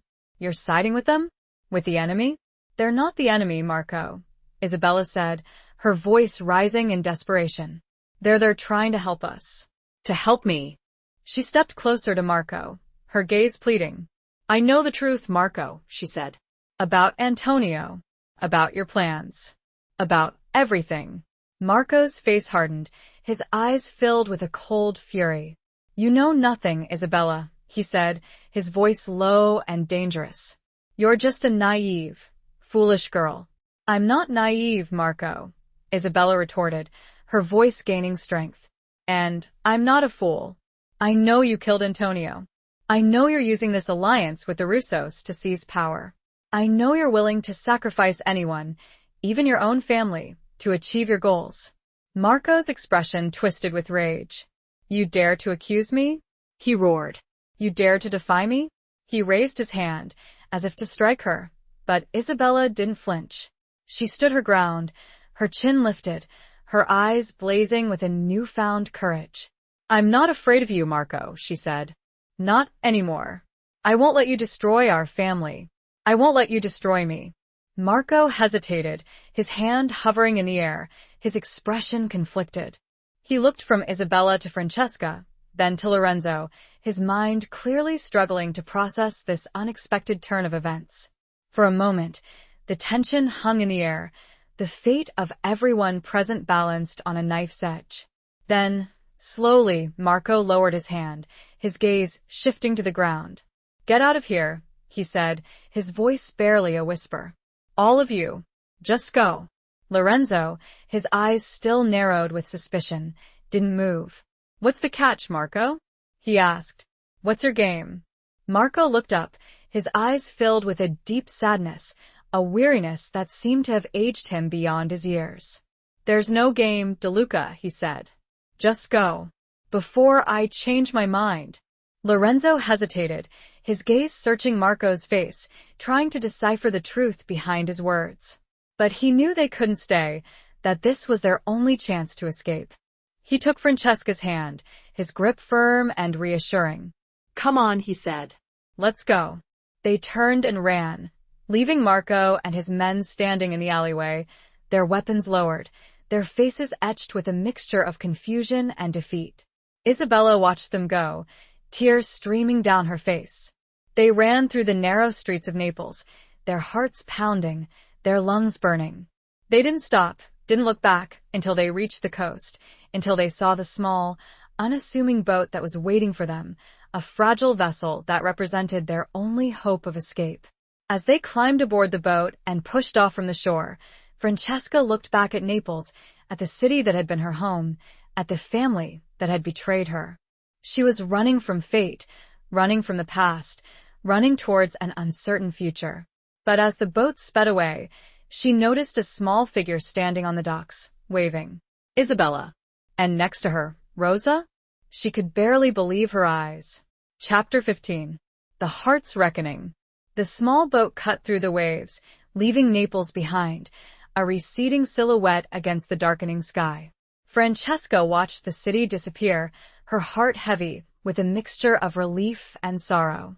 She was free, for now, but the cost of that freedom had been immense. She looked at Lorenzo, who was steering the boat with a focused intensity, his eyes scanning the horizon. He hadn't spoken since they'd left Naples, his silence a reflection of the unspoken questions, the unresolved tensions that hung between them. Francesca's mind raced, replaying the events of the past few hours, Isabella's intervention, Marco's surrender, and the astonishing sight of Rosa, alive and seemingly well, standing on the docks beside Isabella. It was too much to process, a whirlwind of emotions and unanswered questions that left her feeling dizzy and disoriented. She reached out and touched Lorenzo's arm, her hand trembling slightly. "Lorenzo," she said, her voice soft but firm. "We need to talk." He turned to look at her, his eyes filled with a mixture of exhaustion and concern. He nodded, his jaw tight, his expression unreadable. "I know," he said, his voice low and strained. "But not now. "We need to get to safety first." He steered the boat towards a small, secluded island, a hidden haven that he had mentioned earlier. The island was a cluster of rocks and vegetation, barely visible in the fading light, a place where they could, hopefully, find some respite from the relentless pursuit. As they approached the island, Francesca's gaze was drawn to the sky, where the first stars were beginning to appear. The vastness of the universe, the infinite possibilities that lay beyond their troubled world, offered a strange sense of comfort, a reminder that their current struggles were but a small part of a larger, more complex tapestry. They reached the island and anchored the boat in a sheltered cove. Lorenzo helped Francesca ashore, his hand strong and supportive. The island was small and uninhabited, with a sandy beach, a few scraggly trees, and a rocky outcrop that offered some protection from the wind. Lorenzo quickly gathered some driftwood and started a fire, the flames casting a warm, flickering glow over their surroundings. The air was cool and crisp, the silence broken only by the gentle lapping of the waves against the shore. They sat beside the fire, wrapped in blankets that Lorenzo had brought from the boat. Francesca looked at him, her heart aching with a mixture of love and fear, of hope and despair. "Lorenzo," she said, her voice trembling slightly. "Tell me the truth. Please. I need to know." He looked at her, his eyes filled with a deep sadness, a weariness that seemed to weigh him down. He hesitated for a moment, his gaze flickering towards the fire, then back to her. I have been keeping things from you, Francesca," he finally said, his voice low and strained. "Things I should have told you a long time ago." He paused, taking a deep breath, his expression conflicted. "My family, the De Lucas, we have a long and complicated history with the Burness. A history of rivalry, of betrayal, of bloodshed." Francesca's heart pounded in her chest. She had known this, had sensed the darkness that lay beneath the surface of their family's feud. But hearing it from Lorenzo, hearing the pain in his voice, made it all the more real, all the more terrifying. "What happened, Lorenzo?" she asked, her voice barely a whisper. "Tell me everything." He began to speak, his voice slow and hesitant at first, then gaining strength as he recounted the story of their family's past, a tale of love and loss, of ambition and revenge, of secrets and lies that had been passed down through generations. He told her about his grandfather, a powerful and ruthless man who had built the De Luca Empire on a foundation of violence and deception. He told her about Antonio, Francesca's husband, and his involvement in a complex web of illicit dealings that had ultimately led to his death. He told her about Marco, his ambition, his ruthlessness, his willingness to sacrifice anyone, even his own family, to achieve his goals. And he told her about his own role in all of this, a role that he had been forced to play, a role that he had come to despise. "I was sent to observe you, Francesca," he said, his voice choked with emotion. "To gather information, to assess your weaknesses, to prepare the way for Marco's takeover." Francesca's blood ran cold. His words confirmed her worst fears, validating her father's warning, Rosa's desperate plea. He had been using her, manipulating her, playing a dangerous game that had put her life at risk. "But then I met you," Lorenzo continued, his voice softening, his eyes filled with a love that she desperately wanted to believe in. "And everything changed. I fell in love with you, Francesca. I realized that I couldn't go through with it, that I couldn't betray you." He reached out and took her hand, his grip firm and reassuring. "I know I've hurt you, Francesca," he said. "I know I've broken your trust. But I swear to you, my love for you is real. It's the only thing that's real in this whole mess." Francesca looked at him, her heart torn between love and fear, between hope and despair. She wanted to believe him, to trust him with all her heart. But the doubt remained, a nagging voice that whispered of betrayal, of deception, of danger. She pulled her hand away, her eyes filled with tears. "I don't know what to believe anymore, Lorenzo," she said, her voice choked with emotion. "I don't know who you are." The fire crackled, casting dancing shadows on their faces. The silence stretched between them, heavy with unspoken emotions, with the weight of their shared past, their uncertain future. Finally, Lorenzo spoke, his voice heavy, resigned. "I know I can't ask for it now, but please, give me a chance to earn your trust." Chapter 16. A haven in the chaos.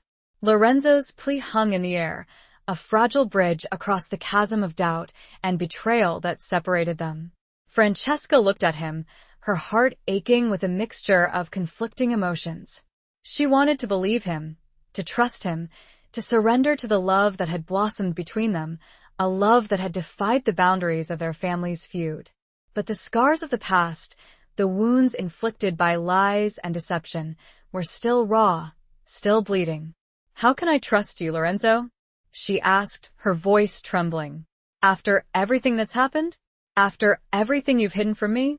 He reached out and gently cupped her face in his hands, his thumbs tracing the line of her cheekbones. His touch was a grounding force, a reminder of the connection that still flickered between them, a spark of hope in the midst of the darkness. "I know I've made mistakes, Francesca," he said, his voice soft but firm. "I know I've hurt you, but I swear to you, I will do everything in my power to earn back your trust. I will protect you, I will be honest with you, I will be the man you deserve." His words resonated with a sincerity that she couldn't ignore. She saw the vulnerability in his eyes, the longing that mirrored her own. She wanted to believe him, to give him another chance, to build a future together, a future free from the shadows of their past. But the fear remained, a cold knot in her stomach. She had been betrayed too many times, had been hurt too deeply.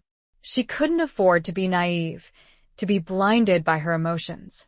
"I need time, Lorenzo," she said, her voice barely a whisper.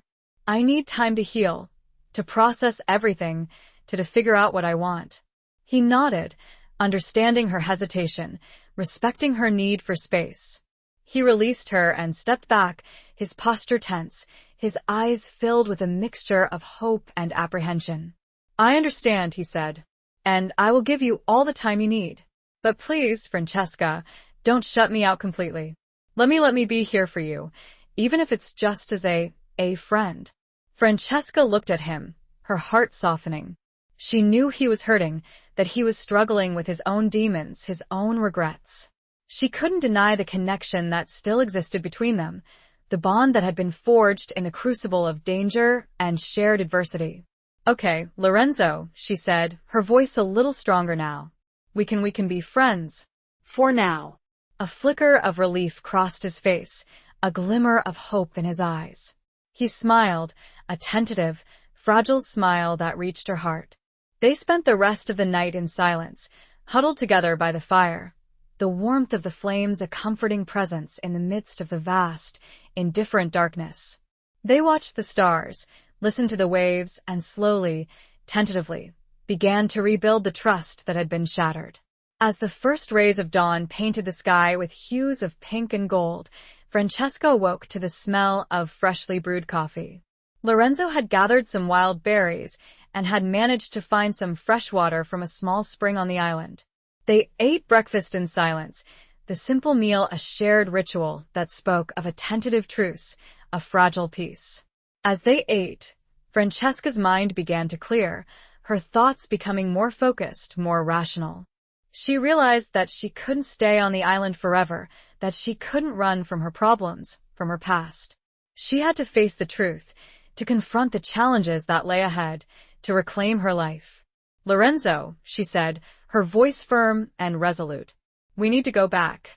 He looked at her, his eyes questioning, surprised by her sudden change of heart. "Go back? To Naples?" "Not to Naples," Francesca said. To the truth. We need to find out what really happened to Antonio. We need to expose Marco's plans. We need to clear your name." Lorenzo's eyes widened, a flicker of hope igniting within them. You believe me?" Francesca nodded, her gaze unwavering. "I want to believe you, Lorenzo," she said. "And I'm willing to give you a chance to prove yourself. But this time no more secrets. No more lies. Only the truth." He reached out and took her hand, his grip firm and reassuring. "I promise you, Francesca," he said, his voice filled with conviction. "From now on, only the truth." They spent the rest of the day planning, strategizing, preparing for their return. Lorenzo revealed his knowledge of the intricate network of alliances and rivalries that existed within the Neapolitan underworld. He told her about his contacts, his resources, his plan to expose Marco and bring him to justice. Francesca, in turn, shared her own insights, her knowledge of her family's secrets, her understanding of the subtle nuances of their power dynamics. She realized that she was not a helpless victim, but a woman of strength, a woman of resilience, a woman who could play a crucial role in shaping her own destiny. As dusk settled, they prepared to leave the island, their hearts filled with a mixture of trepidation and determination. They were returning to a world of danger, of uncertainty, of betrayal. But they were returning together, united by a shared purpose, a fragile hope, and a love that was slowly, tentatively, beginning to heal. They were returning to face the storm, to confront their demons, to reclaim their lives. And as they set sail, Francesca finally understood. This wasn't just about clearing Lorenzo's name, or even about avenging Antonio. It was about finding her truth, her freedom, her future. And she was ready to fight for it. Chapter 17. Confronting the Ghosts. The journey back to the mainland was tense and silent. The small boat sliced through the dark water, the only sound the rhythmic splash of the oars and the occasional cry of a seagull. Francesca stared out at the receding coastline of the island, a haven that had offered a brief respite from the chaos, but now felt like a distant dream. Lorenzo navigated with a focused intensity, his eyes scanning the horizon, his senses alert to any sign of danger. He knew that they were returning to a world where their enemies were numerous and powerful, where every shadow could conceal a threat, every stranger a potential foe. As they neared the mainland, Lorenzo steered the boat towards a secluded cove, hidden amongst a cluster of rocks and overgrown vegetation. It was a place known only to a few, a secret rendezvous point used by smugglers and those who wished to remain unseen. "We'll leave the boat here," Lorenzo said, his voice low and urgent. "And we'll proceed on foot. We need to be careful. Marco will have his men watching all the usual routes." Francesca nodded, her heart pounding with a mixture of fear and determination. She was no longer the grieving widow, the passive observer, the woman trapped in a gilded cage. She was a warrior, ready to fight for her freedom, for her future, for the truth. They disembarked and secured the boat, concealing it amongst the rocks. Lorenzo led her through a narrow, winding path that led up from the cove, towards a network of hidden trails that crisscrossed the rugged coastline. They walked in silence, their footsteps muffled by the soft earth and the fallen leaves. The air was thick with the scent of pine and salt, the silence broken only by the rustling of the wind through the trees. As they walked, Francesca's mind raced, replaying the events of the past few weeks, the whirlwind of emotions, the betrayals, the revelations, the fragile hope that had blossomed between her and Lorenzo. She thought of Antonio, her late husband, and the secrets that had surrounded his death. She thought of Marco, her brother, and his ruthless ambition, his willingness to sacrifice anyone to achieve his goals. She thought of Rosa, her loyal confidant, and her unexpected reappearance on the docks, a sign that perhaps not all was lost. And she thought of Lorenzo, the man who had stolen her heart, the man who had betrayed her trust, the man who is now offering her a chance at redemption, a chance at a future together. "Where are we going?" Francesca finally asked, breaking the silence. "To a friend's house," Lorenzo replied. "Someone I trust. Someone who can help us." He paused, his gaze meeting hers. "His name is Giovanni," he said. "He's a retired capo. He knows the Neapolitan underworld better than anyone. He can help us gather information, connect with the right people, expose Marco's plans." Francesca nodded, her heart filled with a flicker of hope. Giovanni sounded like the ally they desperately needed, a powerful figure who could provide them with the resources and the protection they required to confront the challenges that lay ahead. They continued walking, the terrain becoming steeper and more rugged. They climbed over rocks, navigated through dense undergrowth, and followed narrow trails that clung precariously to the cliffs. Finally, as dusk began to settle, they reached their destination. It was a small, unassuming villa, perched on a hilltop overlooking the sea. The villa was surrounded by a high stone wall, its windows dark and shuttered, its appearance blending seamlessly with the surrounding landscape. Lorenzo approached the gate and pressed a hidden button, concealed within the stonework. A few moments later, the gate creaked open, revealing a courtyard filled with overgrown vegetation and the scent of jasmine and bougainvillea. A man emerged from the villa, his figure tall and imposing, his face weathered and lined, his eyes sharp and intelligent. He looked at Lorenzo, then at Francesca, his gaze assessing, questioning. "Lorenzo," he said, his voice deep and resonant. "It's been a long time."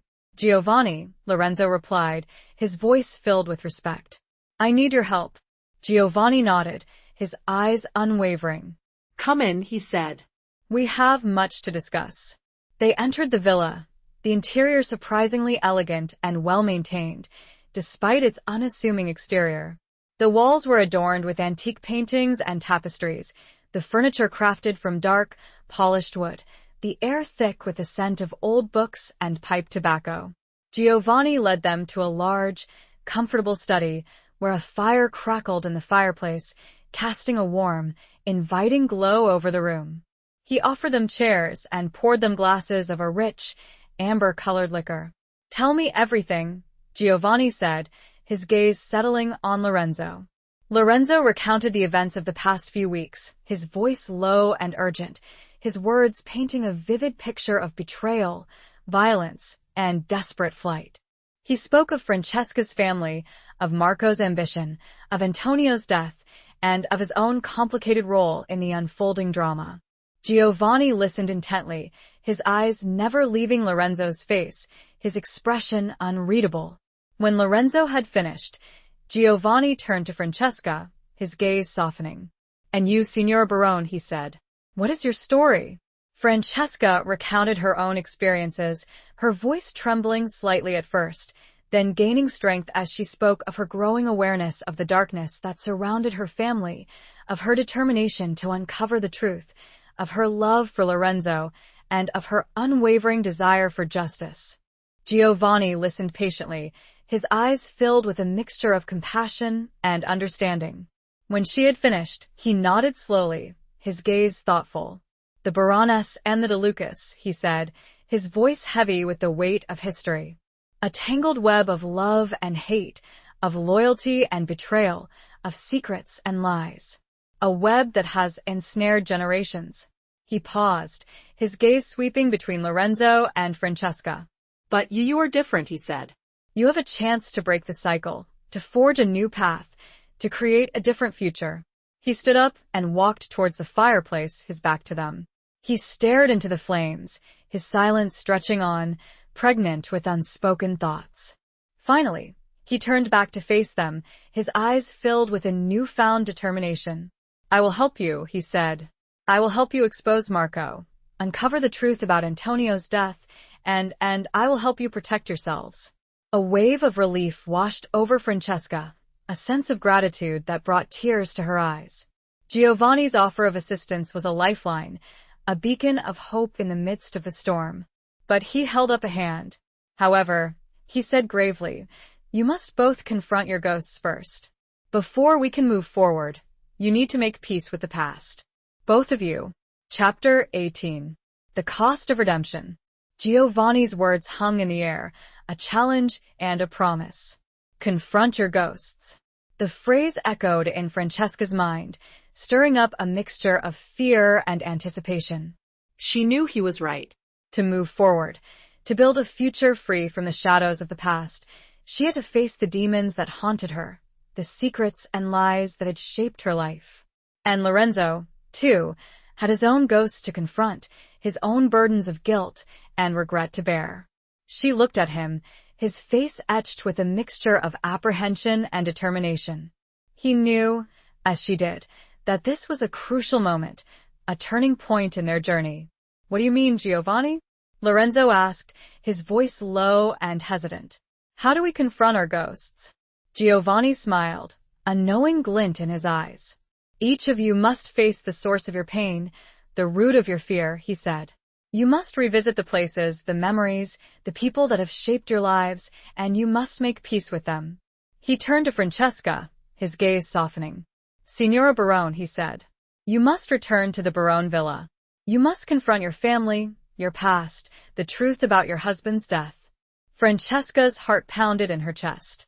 The thought of returning to the villa, the scene of so much betrayal and violence, filled her with dread. But she knew Giovanni was right. She couldn't run from her past forever. She had to face it, to understand it, to finally break free from its grip. And you, Lorenzo, Giovanni continued, turning his attention to Lorenzo. You must return to your family's estate. You must confront your own legacy, your own complicity in the darkness that has consumed your family for generations. Lorenzo nodded, his jaw tight, his expression grim. He knew the challenge that lay ahead, the pain and the risk involved in confronting his own family, his own past. We will go together, Francesca said, her voice firm and resolute. We will support each other. Lorenzo looked at her, his eyes filled with gratitude and a flicker of hope.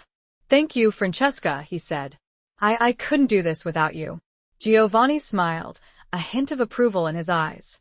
That is good, he said. But you must each face your own demons alone. I will provide you with the resources, the protection, the guidance you need.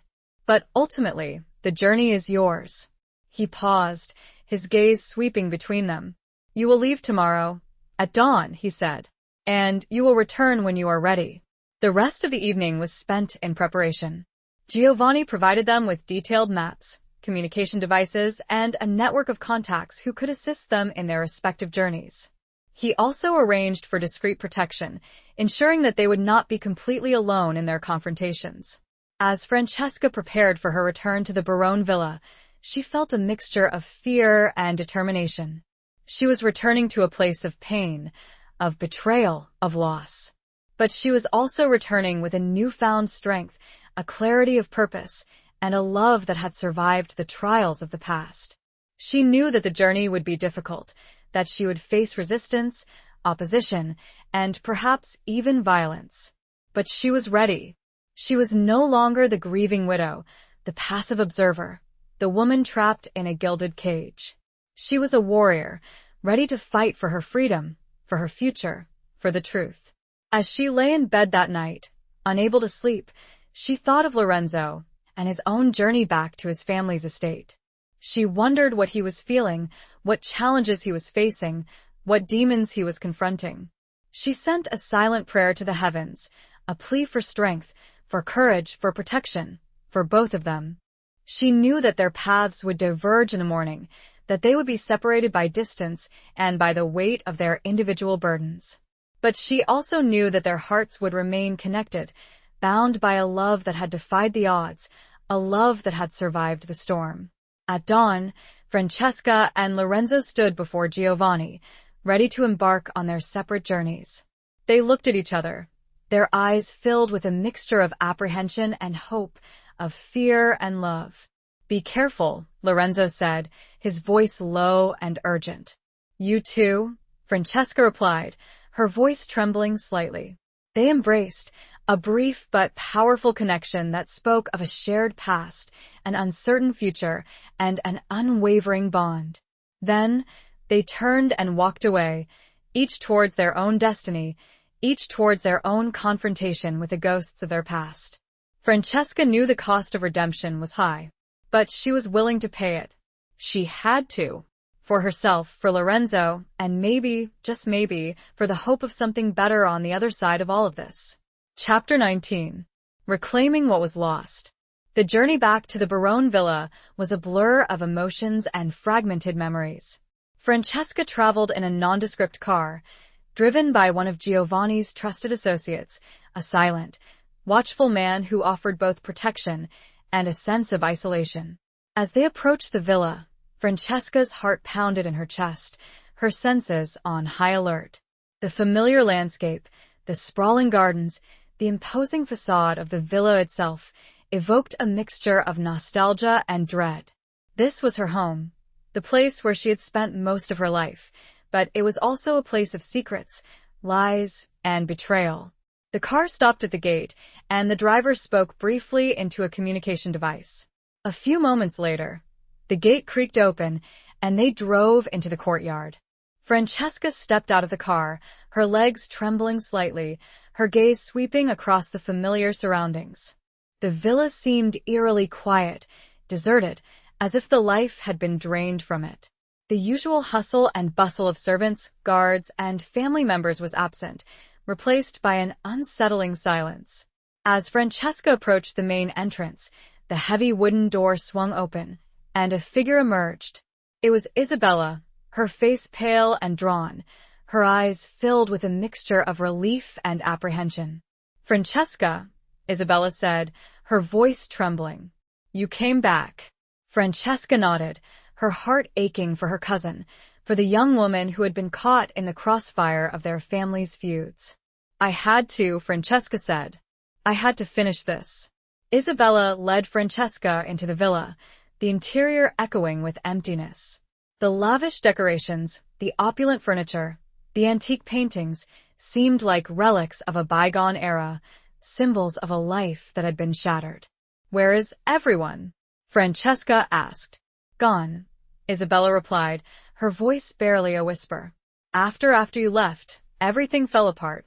Marco, he fled. Father, he's not himself anymore." Francesca's heart sank. She had known that her return would have consequences, that it would disrupt the delicate balance of power within her family. But she hadn't anticipated the extent of the devastation. "Where is father?" Francesca asked. Isabella led her to the small, private study where Francesca had last spoken to her father, the room where he had warned her about Lorenzo, the room where he had revealed the darkness that lay at the heart of their family. Alessandro Barone was sitting in his leather armchair, his back to the fireplace, his posture slumped, his gaze fixed on the cold, empty hearth. He looked older, frilier, his once powerful presence diminished, his spirit broken.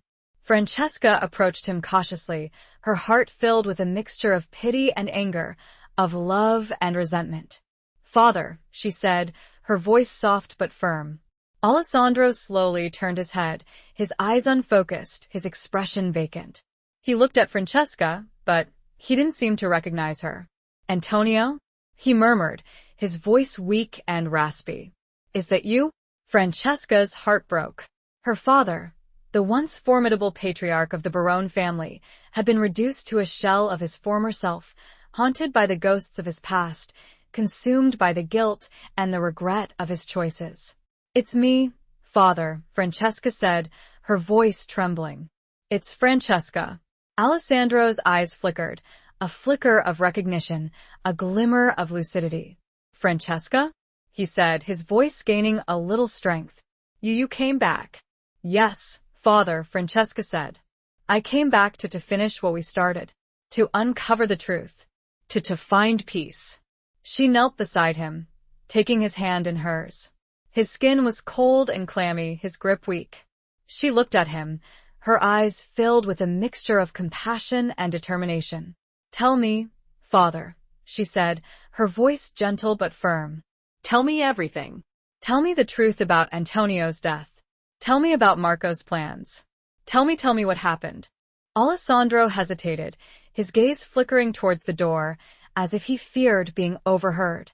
He looked at Francesca, his eyes filled with a deep sadness, a profound regret. It was a mistake, he finally said, his voice barely a whisper. A terrible mistake. I didn't mean for it to happen.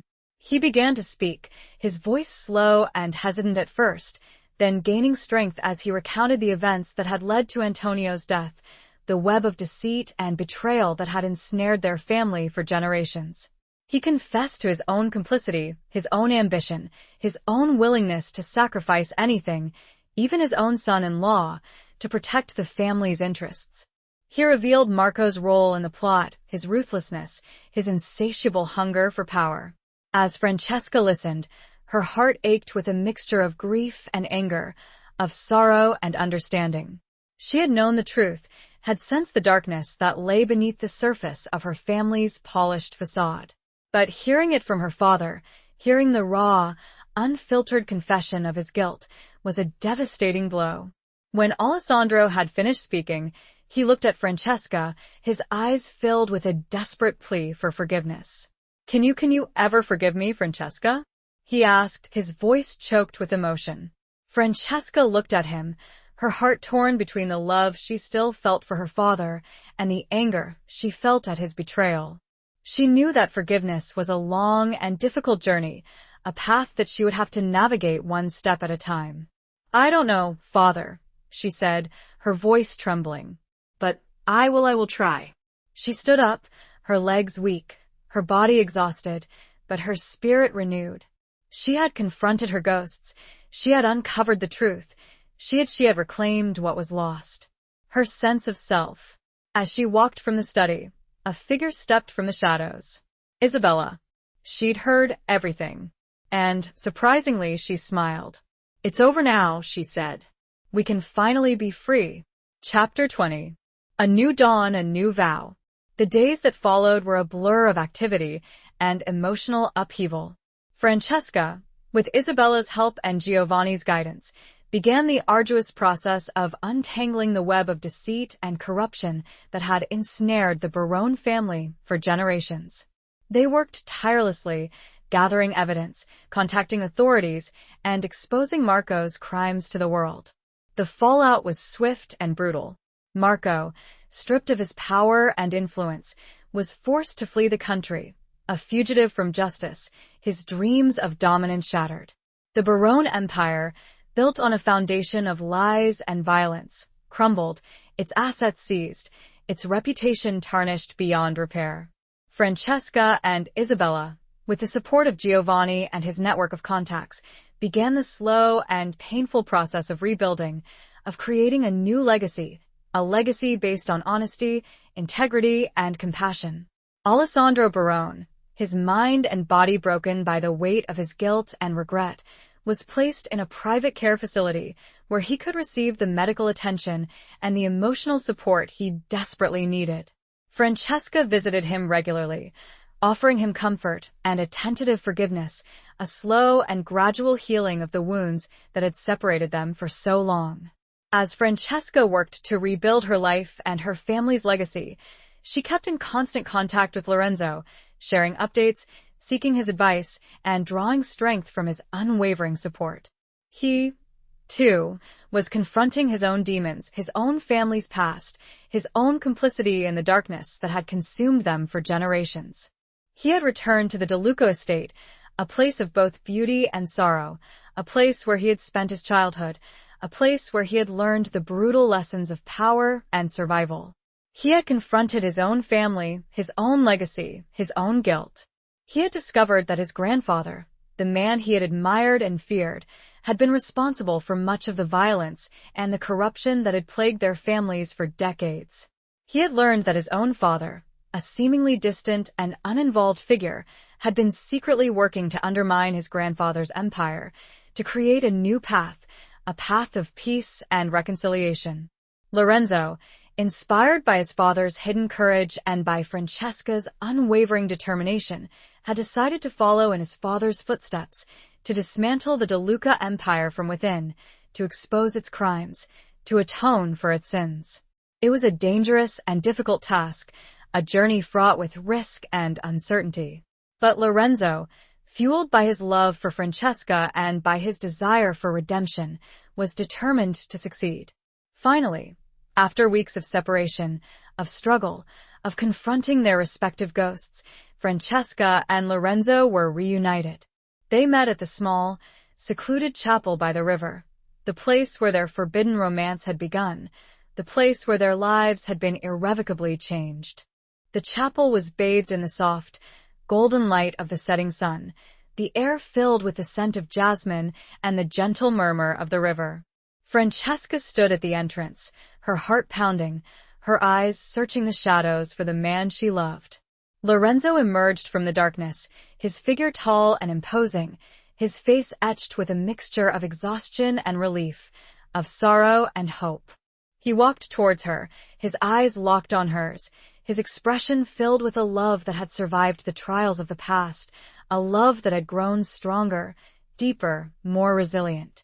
They embraced a long, passionate embrace that spoke of shared pain, shared loss, shared triumph, and an unwavering bond that had defied the odds. They held each other close, their bodies trembling, their hearts beating as one. "It's over, Francesca," Lorenzo said, his voice husky with emotion. "It's finally over." Francesca nodded, tears streaming down her face. "Yes," she whispered. "It's over." They stood in silence for a moment, savoring the peace, the serenity, the sense of closure that washed over them. They had faced their demons, they had confronted their past, they had found their way back to each other. Lorenzo gently cupped Francesca's face in his hands, his thumbs wiping away her tears. He looked at her, his eyes filled with a love that was both tender and fierce, a love that promised a future free from the shadows of their past. "Francesca," he said, his voice soft but firm, will you marry me?" Francesca's heart overflowed with joy, with gratitude, with a love that knew no bounds. She smiled, a radiant smile that lit up her face, a smile that spoke of a new dawn, a new beginning, a new vow. "Yes, Lorenzo," she said, her voice clear and strong. "Yes, I will." They kissed, a long, passionate kiss that sealed their promise, a kiss that celebrated their love, a kiss that marked the beginning of their new life together, a life free from the darkness, the secrets, and the betrayals of the past. A life filled with hope, with peace, with the promise of a love that would endure forever. They stood hand in hand looking up at the evening sky, a promise of tomorrow reflected in their eyes. Epilogue. The wedding was a small, intimate affair, held in the gardens of the rebuilt Barone Villa, a place that had once been a symbol of darkness and oppression, but was now a beacon of hope and renewal.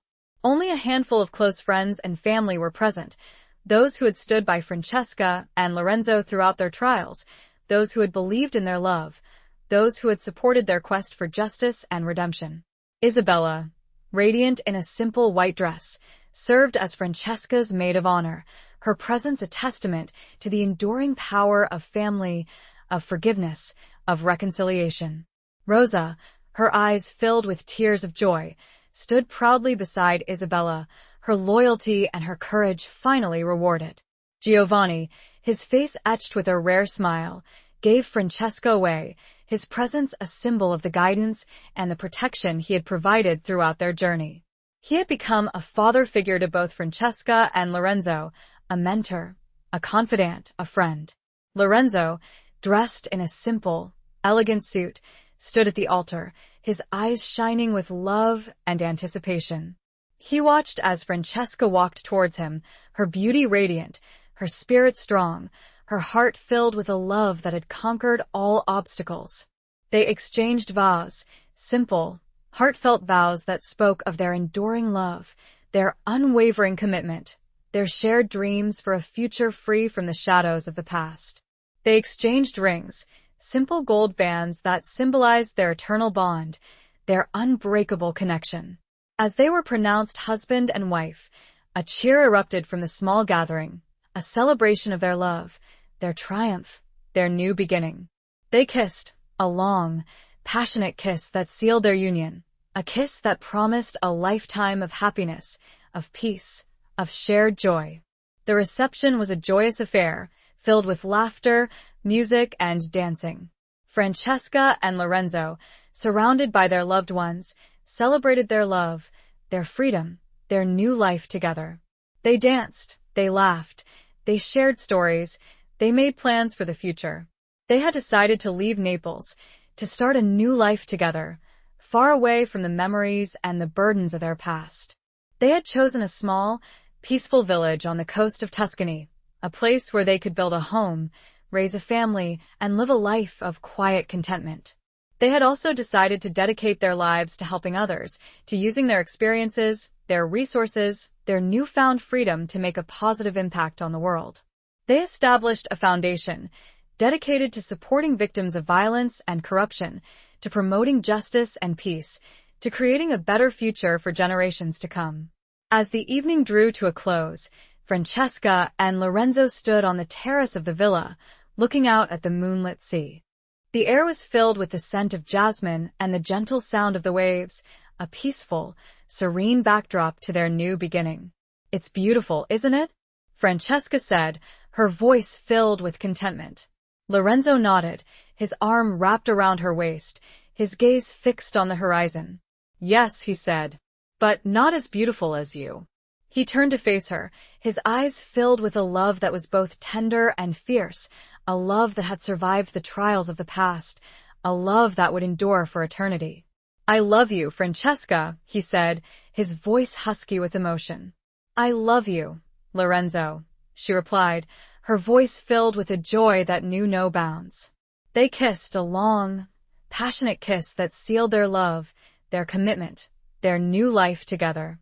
They stood there, embraced, for a long time, watching the moon set and the sun rise, a new dawn breaking over their lives, a new chapter beginning, a new story unfolding.